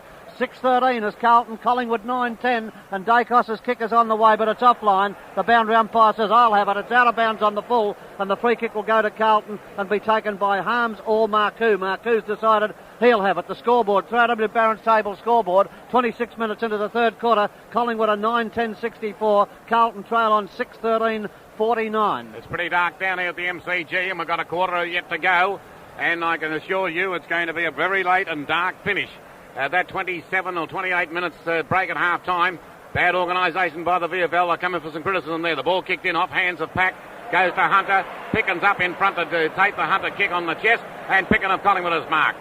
Marked on the centre wing. Another goal to Collingwood before this quarter finishes would be almost... it'd be what Tommy Hafey's looking for. But here's a chance now for Perovic to take the mark. He doesn't do so. It goes out toward Barham. Barham with their foot kick from Renee King, and he's put it through.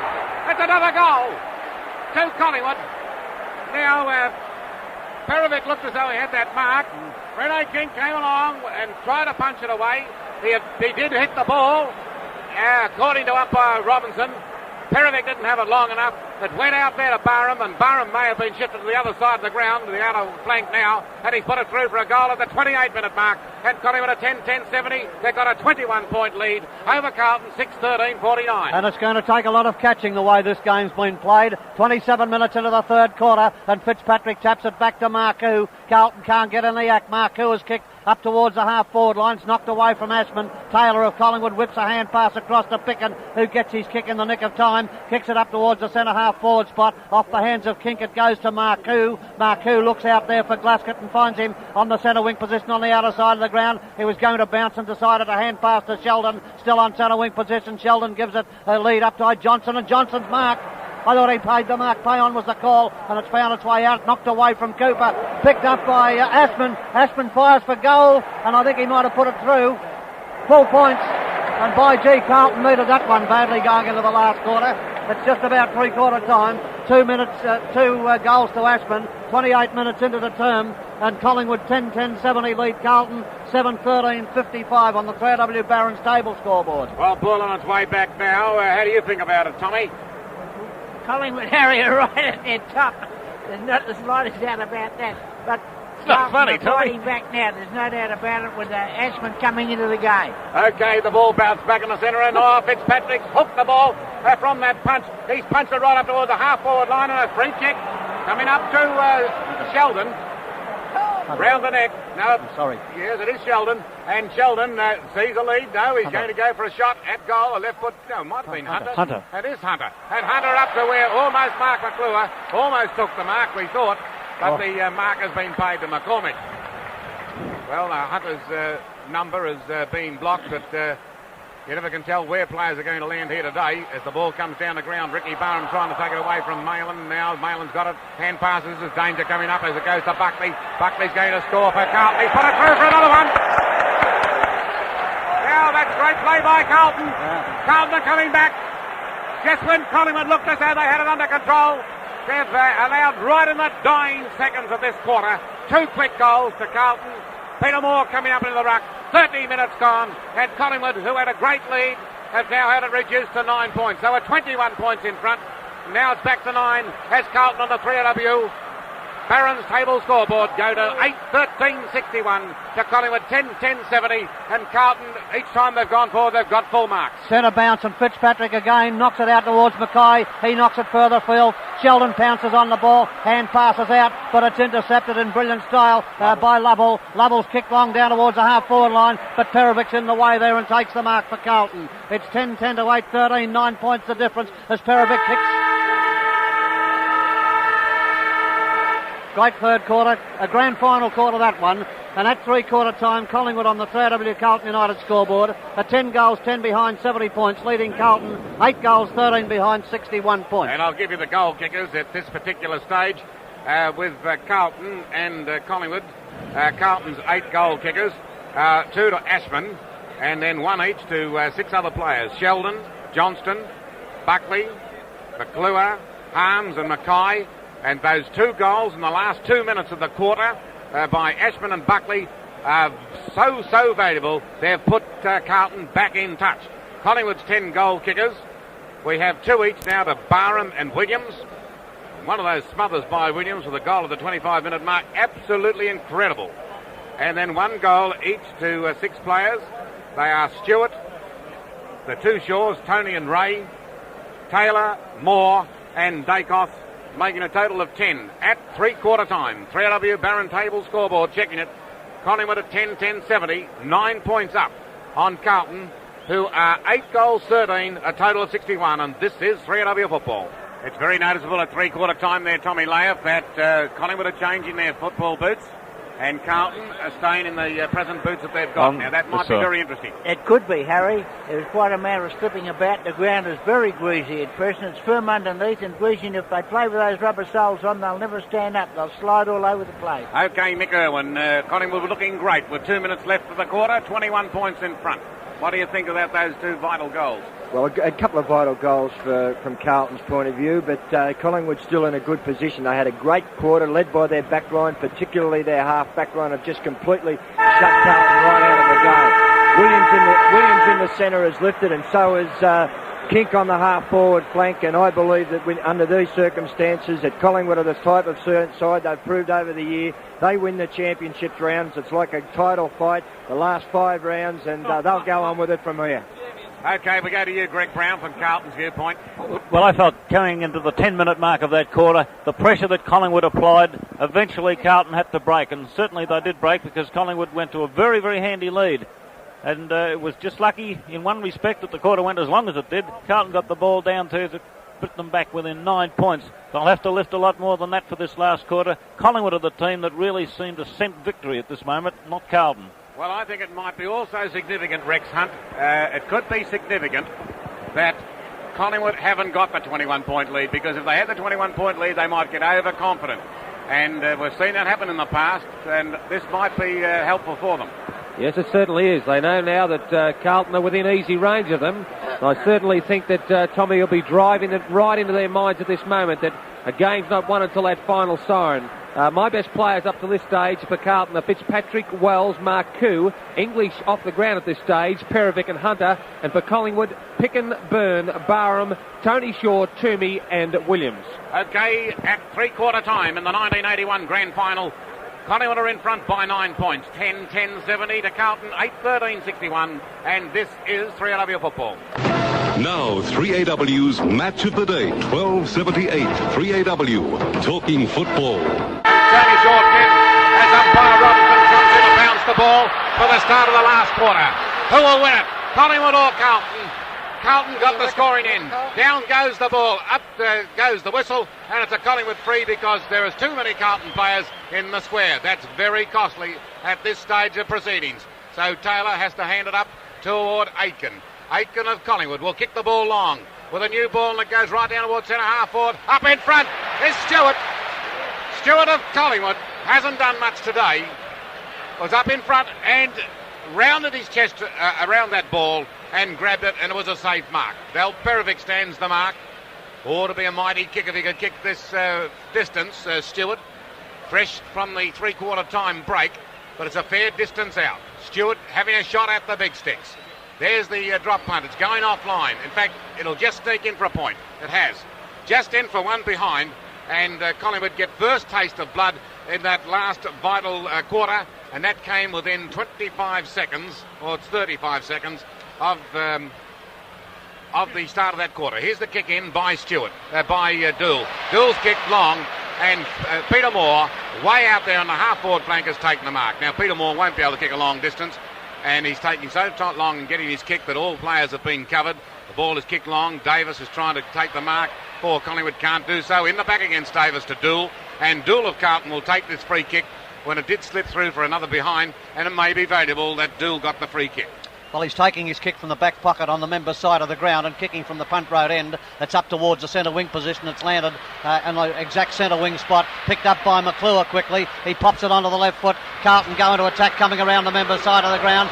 Up towards the forward pocket's a chance here for Lovell. Lovell decides to kick it off the ground. Then he threw it across the line. All the Carlton players are appealing for it. He certainly threw it out of bounds, or scooped it out of bounds.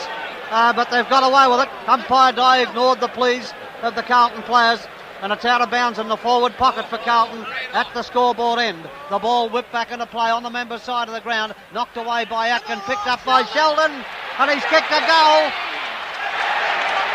That was pretty quick. All started with a push in the back to Dool up there on the back line, and now is only 4 points of difference with Collingwood on 10-11-71, Carlton 9-13-67 on the 3AW Barons table scoreboard, and a good goal to Sheldon. My word, it was a handy one that, and waiting for the ball to come back from the crowd as we go across to Gary Bryce, whom we haven't asked much today. Gary, you've been getting your money easily. What's your comments? Yes, I think Collingwood, if they can get another one, have got this game sewn up. I think that they're running a bit better than Carlton, and it was a good goal by Sheldon, but I think Collingwood have got the game at this stage. Okay, well, Fitzpatrick's the dominant player in the centre. Wait and see what he can do this time. He's up against young Aitken. The ball is bounced. It goes high. Up will go Taylor against Fitzpatrick, and he beat him, actually. It came toward McConville. McConville couldn't get it the first time. They're trying to get it out this time. It goes back to Malin. Malin's run a fair way. Gone for a hand pass toward Hunter. Hunter's after the ball. He's going to pick it up now. There's no smother there that time by Rene King as the ball comes down toward Byrne. Byrne hits it in front. It goes back now toward Irwin and Toomey. Toomey's got it. The players bend over the top of the ball, and umpire Robinson will come in and bounce. Centre wing on the member stand side of the ground. Bouncing it in the VFL logo will be umpire Robinson, and down it goes. High under the air. Up goes Aitken, and this time Fitzpatrick. Fitzpatrick's got it again. It went to Mark McClure. He's kicked the ball straight up in the air. He'll try and punch it to his direction. It didn't quite come off. It's come back now in the direction of Barham. Barham's kicked it long. Dacos will take the mark. Toomey runs past. Bazasto's following him, but Dacos elects to kick it the ball long, trying to find Moore. Moore's going back. Can't take the mark. It's off hands. It'll be all Carlton, though. Be picked up here by Malin. The boundary umpire's down on the half-back flank. He slipped over. It won't make any difference because this time it'll be a mark to Billy Picken, and he copped a beauty. He copped a beauty there from Johnston.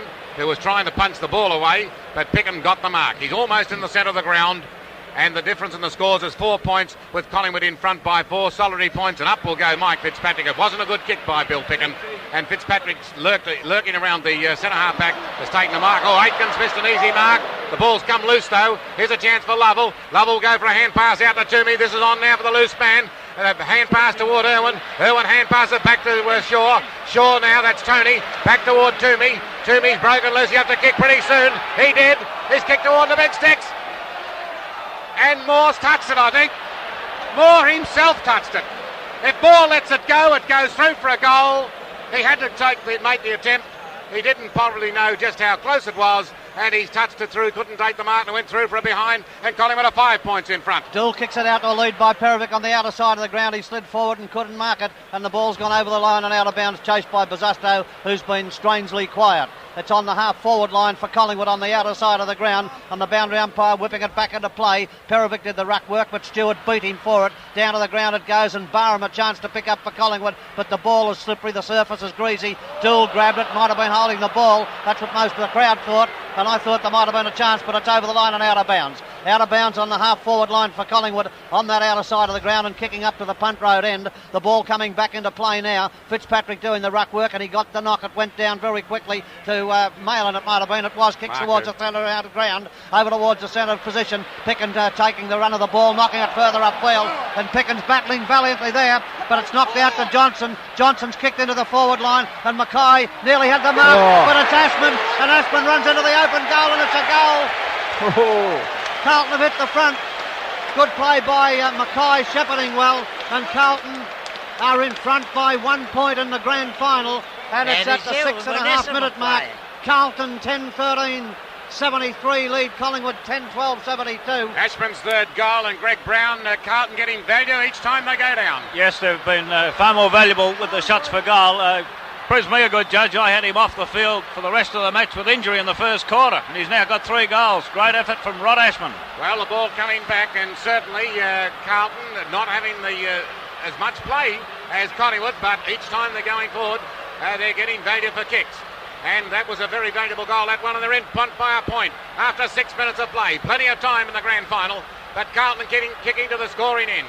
In will come umpire Die. Down goes the ball. Aitken up against Fitzpatrick, and he's thumped it again, Fitzpatrick. Picken couldn't get the kick. Comes out toward McClure, holding the man. McClure gets it. McClure held, we're not in possession. And McClure takes the kick for Carlton. He'll drive it long, right down toward the teeth of goal. They'll fly for the mark, and it's punched away. It comes to ground. Here's an opportunity for Carlton. Marcoux, he's come through. Hasn't got the ball yet. The ball is broken loose. Players are over the top of it, and umpire Die says, give it back to me and I'll bounce it again. Tense situation for Collingwood now. They've got to get the ball away from that danger zone down there. After 7 minutes of play, Carlton are 1 point in front. Ball bouncing their forward pocket area. Up went Mackay, got it, came out. Here's a chance again for Ashman. Left foot step. 1 point. 1 point from Ashman. Looking very dangerous down that forward pocket area. Not sure who's picking him up. I think young Lovell's picking him up. No, Lovell's got Cooper's got Ashman, and he's too elusive for Cooper. And Lovell's got Johnston as we wait for McCormick to kick the ball back into play. And he comes up to the line to boot it straight down the centre of the ground, and McClure in front and is knocked away by several players out there to Bosusto and to Johnson. Johnson hand passes quickly up to Bosusto, who's done very little. It's tapped out, and it finds Williams. Taylor's kick to the centre of the ground, but there is McConville. McConville's kick long up towards Mackay, and he's marked it. Oh, play on. Oh, that's rough. It's going over towards the boundary line, picked up by Carlton's Buckley, and it's over the line out of bounds. That was a Mackay mark in my book. In the forward pocket for Carlton, the lead is 2 points by Carlton, 6-7 minutes into the term, and the boundary umpire throwing it back into play. Atkin doing the ruck work, and Mackay comes in to thump it over the line. It's over the line out of bounds again. I think we'll see that one on replay. Carlton 10-14, Collingwood 10-12, 74-72, and the ball out of bounds in the forward pocket for Carlton, right near the behind post member side of the ground, picked up there, knocked down very quickly picked up by Tony Shaw, and he handballs towards the safety of the boundary line yet again. It's still in the forward pocket for Carlton on the member side of the ground. At the scoreboard end, the Blues are 10-14, the Magpies 10-12, as the time clock moves up to 9 minutes into the last quarter. 2 goals would win this game, one while the other one would think. It's tight. Mackay knocks it down again into the waiting arms of Marcoux. His kick is smothered, picked up by Byrne. A good smother there, and Tony Shaw should have got rid of the ball and couldn't because of the pressure. Over the line, out of bounds yet again in the forward pocket. And ball about to be thrown in from that position, and it's 2 points the difference now as Mackay does the ruck work, and this time Aitken knocks it out. It goes straight to Johnson of Carlton. He boots long, and it's going out of through. No, it's going through for another behind, and they're peppering the goal, Carlton, and they've moved their lead now to 3 points after 9.5 minutes of play in this last quarter. Carlton at 10-15-75 on 3AW Barron's table scoreboard, and Collingwood at 10-12-72. Up goes Basasto, didn't take the mark. Out the back was Perovic, and he's going to pay this mark. Well, that's a bit unfortunate there, because Basasto really had it, and he's given the mark. Umpire Mike Dye, after missing the one to Mackay, has given this one to Perovic. So Perovic has got the mark for Carlton. He's a long kick, this lad. And there it is, a long torpedo punt right down toward the teeth of goal. Oh, just as well Atkin put his hand up then. Oh, that was going through for a goal. You couldn't believe that could possibly happen because there was no Collingwood player on the goal line then. And luckily, Atkin threw his arm out and just touched it. Here's the kick by McCormick. McCormick up with players. Up in front is Fitzpatrick. And he held it, and he said, I've got it, and he's gone for a short pass. This could be dangerous, as we see the ball come away from Marcoux toward Jimmy Buckley. Buckley's coming toward the boundary line. He's kicked it out of bounds on the full, and the free kick will go to Collingwood. Well, now it's 4 points the difference. Carlton at 10-16 to Collingwood 10-12, and we've been playing 10.5 minutes into the final quarter of the 1981 Grand Final. Anybody's game still, but Carlton doing all the attacking. McCormick now kicking it out of trouble, out of the back pocket area, up towards the half-back line. Fitzpatrick thumped it away. Lovell a chance to gather, and he took too long to get rid of the ball, but Ray Shaw comes in to assist. He picks up, kicks it into the centre of the ground, and McConville will take the mark, and he spurts away through to centre half forward, put the ball on the ground. He hand passed anywhere, but it's open territory. Marcoux's got the run of the ball. He's on his own, lighting them up from the forward pocket. He's kicked a goal. It's a goal to Carlton, I think. 1 point. 1 point, and they're peppering and hammering away, and they've opened the lead up to 5 points, and might have been 2 goals, but it's still only points on the scoreboard. Carlton 10-17-77, Collingwood 10-12-72 on the 3AW Barron's table scoreboard. McCormick about to kick the ball back into play, hesitates, then comes up to the line. He kicked it long. The crowd in a frenzy now, and he's kicked it to the outer side of the ground. It's punched further afield. It gives Collingwood a run at the ball. It's Craig Davis, hotly pursued by Dool, and Dool harasses him, but Davis knocks it ahead. Hill's come out of the battle, knocked the ball away from Dool, down to the ground it goes, and they're going in right, left and centre, and the umpire wisely bounces the ball on the half-forward flank on the outer side of the ground. It's 10-17 to 10-12 with Carlton leading, and umpire Day about to put the ball down. He does in the gloom over there on the outer side of the ground, knocked away by Fitzpatrick, bringing it back as Maylan. Maylan's kicked up towards the half-forward line, and taking the mark there was McClure. McClure hand pass to Sheldon. Sheldon up towards Marcoux, and Byrne taps it over the line out of bounds. Over the line and out of bounds, and it's 12.5 minutes into the quarter, and Carlton 10-17 lead Collingwood 10-12. Well, the boundary umpire almost picking up with the play. Mick Irwin, a comment from you, Mick, please. Or Mick at the back. Yes, Collingwood are in a bit of trouble here, Harry. Carlton attacking well. All right, the ball again off by Mackay, and it's her chance. McClure marks it. Good effort there. Again, that came from Ashman. And Ashman's having a go at his Collingwood opponent over there. That was Williams. Williams and Ashman both having a go at each other. And McClure, in the meantime, marking about 30 metres out and directly in front. I wouldn't think he'd miss. On its way, goal umpire says he has it. It's through for a goal. Carlton are in front. In front decisively now. They're in front by just on 11 points. 11-17-83. 11-17-83 Carlton on 3AW. Barron table scoreboard, and Collingwood at 10-12-72, and we've been playing 13 minutes. Are Collingwood to see this Grand Final yet again slip away from them. I'm sure they are. As it the way it's going at the moment, as we get the attendance today, and the attendance is 115,964 people.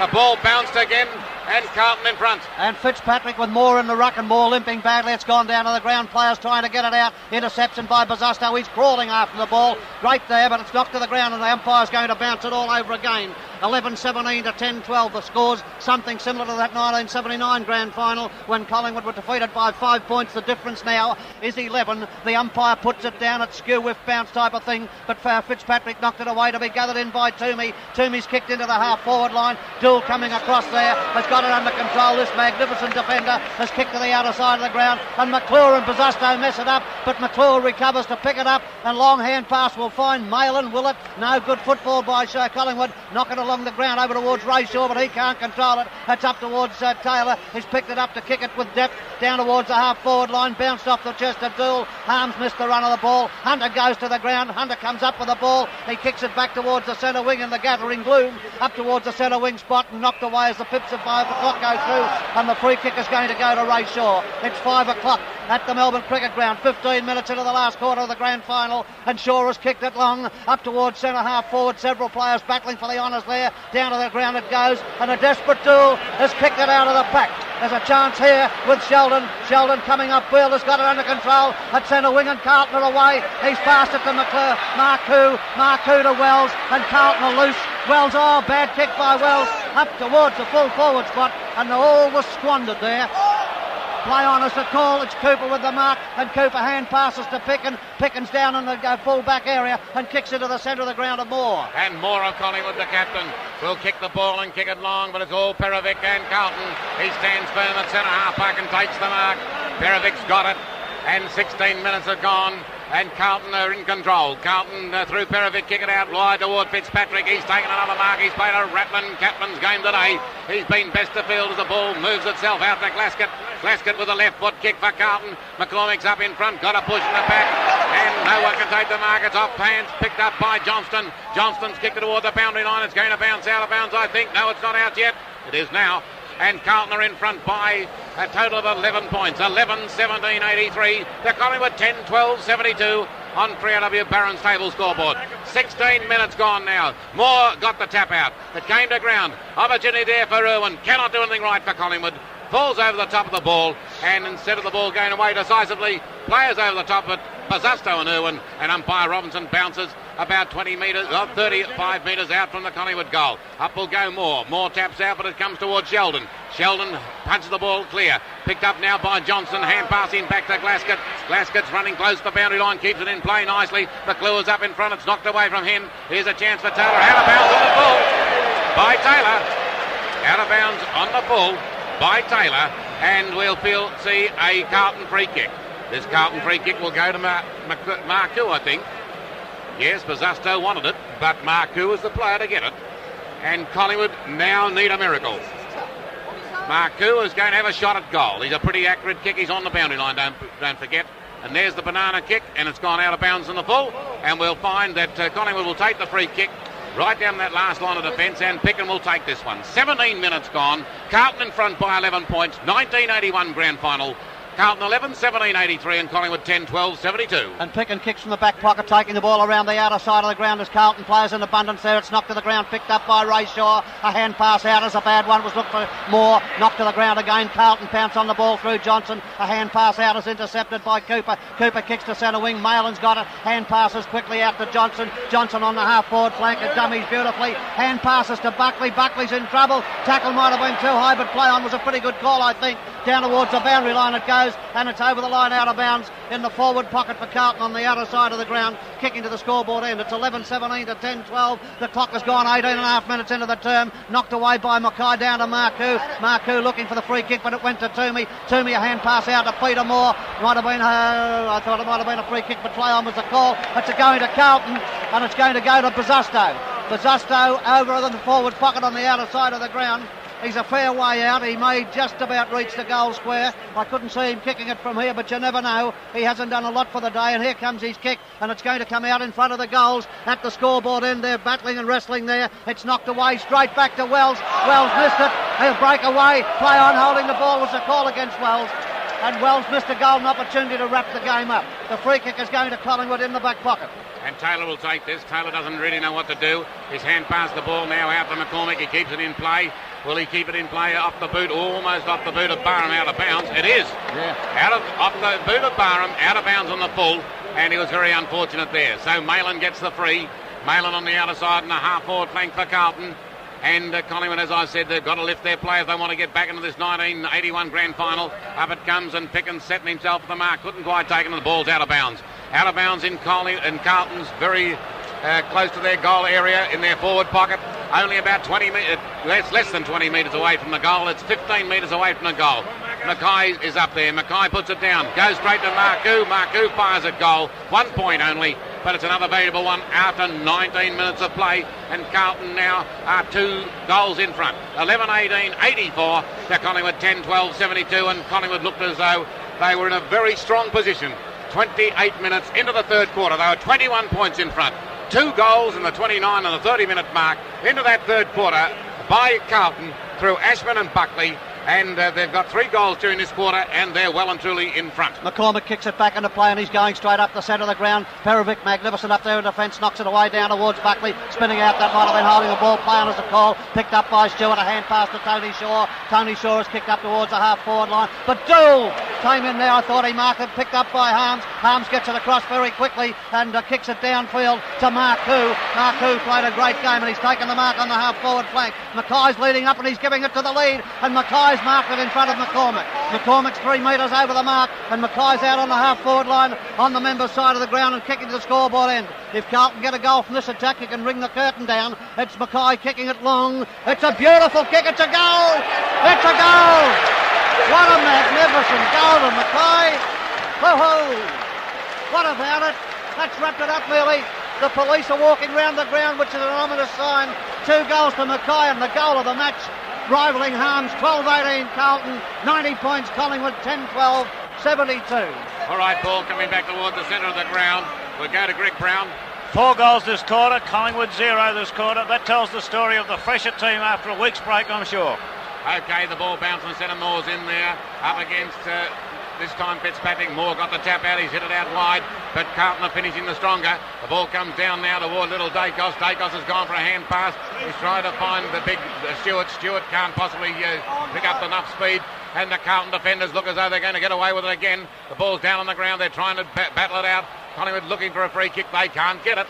Holding on to the Carlton Guernsey. And umpire Robinson comes in and bounces the ball. Half-forward flank now for Collingwood. They're desperate to get a goal. They've got to get a goal if they're going to stay in touch. And the ball goes down. 3 goals the difference now. As up goes Davis. I think it might have been young Aitken. It was Aitken. Aitken of Collingwood. He's hooked it out, but he's hooked it straight out of bounds. That's not good enough. Collingwood have to have running players. Their legs are gone, the Collingwood players. Up will go this time the champion and best player of field in Fitzpatrick. He's tapped it down, picked up by Buckley. Buckley of Carlton, a left foot kick going down toward McClure. Nobody can take the mark, all up. Toomey at the back first to try and recover, but unfortunately for him, the ball's gone out of bounds. Very dark down here at the MCG. Time 5:06. We've been playing 23 minutes. Carlton 12-18, 90, 18 points in front. That's 3 straight kicks.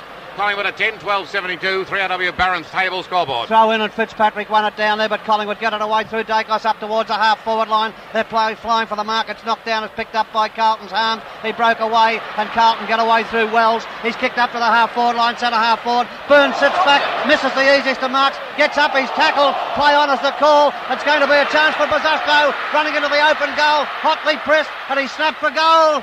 It's 1 point only, but that's 19 points lead. That's 4 goals Collingwood have got to kick, or have kicked 3 goals too, and I don't think they can do it now. 23 minutes into the term, it's Carlton 12-19-91, Collingwood 10 goals, 12-72 on the 3RW Barron's table scoreboard, and it's just about sewn up. What do you think now, Mick? You'll be gone now? Yes, coming back to Mick Irwin. You're gone now, Mick. Yes, I think Collingwood are in all sorts of trouble now, and the epitome of it was Ray Byrne dropping an easy chest mark. Just shows where this game's at. I think Carlton might have wrapped up the 1981 Grand Final. Kicked in by McCormick, down to where Peter Moore will go up for the mark, can't take it, back at the back, and they've got plenty of run in them now, Carlton. They've kicked the ball long, a lucky bounce here would be valuable for them. It went the wrong way, and it's bounced out of bounds to be thrown in right beside the behind post for Carlton.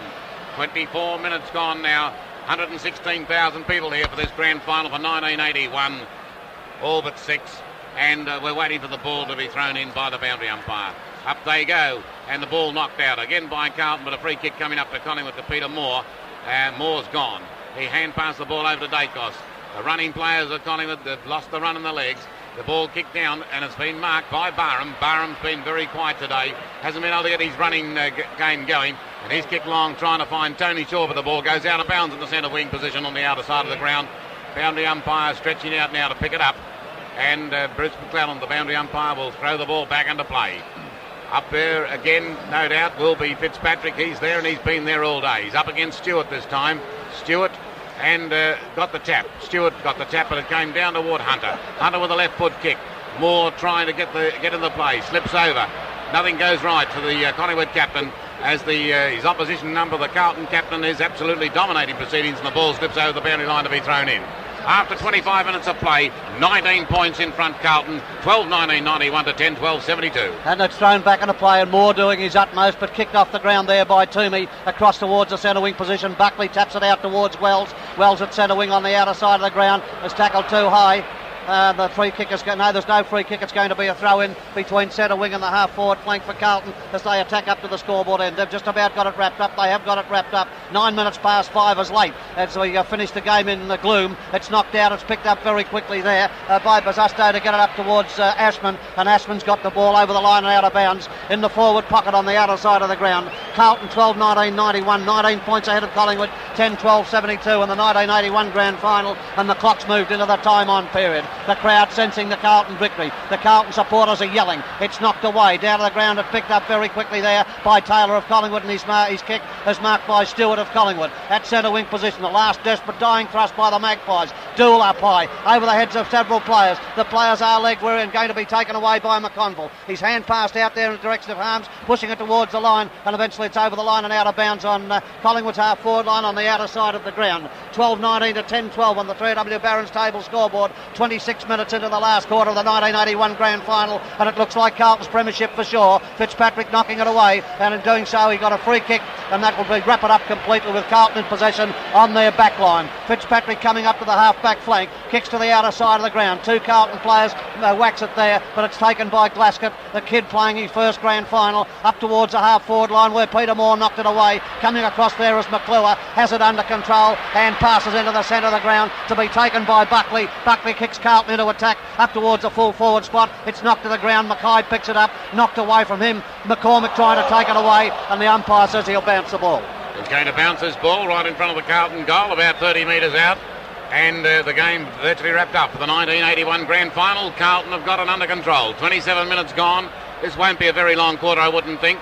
Not like the 30-minute odd quarter. As a trip there to Irwin, as he was breaking clear, and Irwin will go back and take the free kick for Collingwood. 27 minutes gone, and Carlton 19 points in front. 12-19-91 to 10-12-72. Over there, takes the easiest of marks, Carlton's Malin, who's been far too strong for Ricky Barham today. Malin going back to take his time and finds Bazasto. Bazasto takes the mark.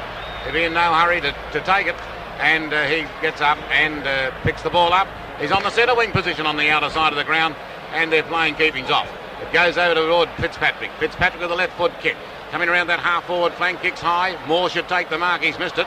He marked it, was on his own, had a big opportunity. McCormick playing his heart out for Collingwood, has kicked the ball back, kicked it over towards the half-back flank. Here's an opportunity now for young Lovell. Lovell comes through strongly with a hand pass and gives it toward Tony Shaw. And Tony Shaw, you would deliberately think, has tried to pick out Harms, because that's exactly where the ball went, and Harms takes an easy mark. Well, you couldn't think of anything more even. 13 premierships each, 89 wins each in the 1981 Grand Final. That's the score between these two great teams because Carlton are going to win the premiership. It's in the possession of Johnson on the centre wing position on the outer side of the ground. It's 91 points to 72, and Carlton doing it on the bit now, finishing much the stronger team. Johnson has kicked up towards the half forward line, and sitting back as a former Carlton player in Craig Davis, taking the mark for the Magpies. Davis at the half back flank, kicks in towards the centre of the ground, but everyone's handling the ball surely, and McConville, who's played a pretty good game, has come in to take another mark for Carlton. McConville's in the centre of the ground. It's merely a formality now as McConville kicks the ball up towards the centre half forward spot. Moore setting himself there. It's knocked out of the ground. Moore can hardly raise a gallop. Tony Shaw hand passes to Taylor, and Taylor kicks through the centre of the ground. And there's Taylor kicking up where Williams tried to do it on his own, but it went out of harms again. The brilliant Carlton player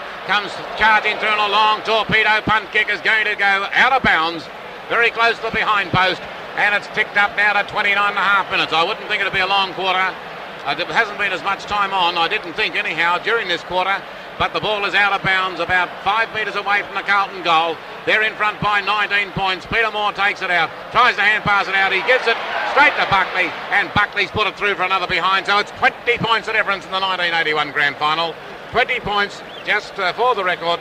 Buckley goes down to probably maybe score the last score of the 1981 Grand Final behind, as 29 minutes come up now, and Carlton 12-20-92 to Collingwood 10-12-72. 20 points of difference in the kick end. Nobody takes this mark. Out the back, here's an opportunity for Collingwood to come through Stewart. A little bit slow. The ball is hooked out again towards McClure. McClure can't pick it up. Opportunity there for Little Lovell. He's over the top of McClure, and umpire Mike Dye moves in and says, give it to me and I'll bounce it. And there's the final siren. And Carlton are the premiers. Carlton premiers in 1981 to equal Collingwood's 13 premiership wins. Carlton with a final score of 12-20-92, and Fitzpatrick ought to be cheered off the ground because he played a most dominant game for his Carlton team, and he has been the outstanding star player on the field. Collingwood finished with 10-12-72, and it's even Steven, 89 wins each, 13 premierships each, and Collingwood with a great opportunity to have won. They had everything going for them with 2 minutes to go in the third quarter. They were 21 points in front, but those two valuable goals by Ashman and Buckley pegged it back to 9 points to the last change, and Collingwood were goalless in the last quarter. They only managed 2 behinds during that last quarter, and that was their complete undoing. They run out of legs. Carlton take a long time to steady today and get into the game, and they've finished full of running with a score of 12-20-92 to win by 20 points over Collingwood, 10-12-72, who look a great chance, a tremendous chance coming up toward the siren in that third quarter.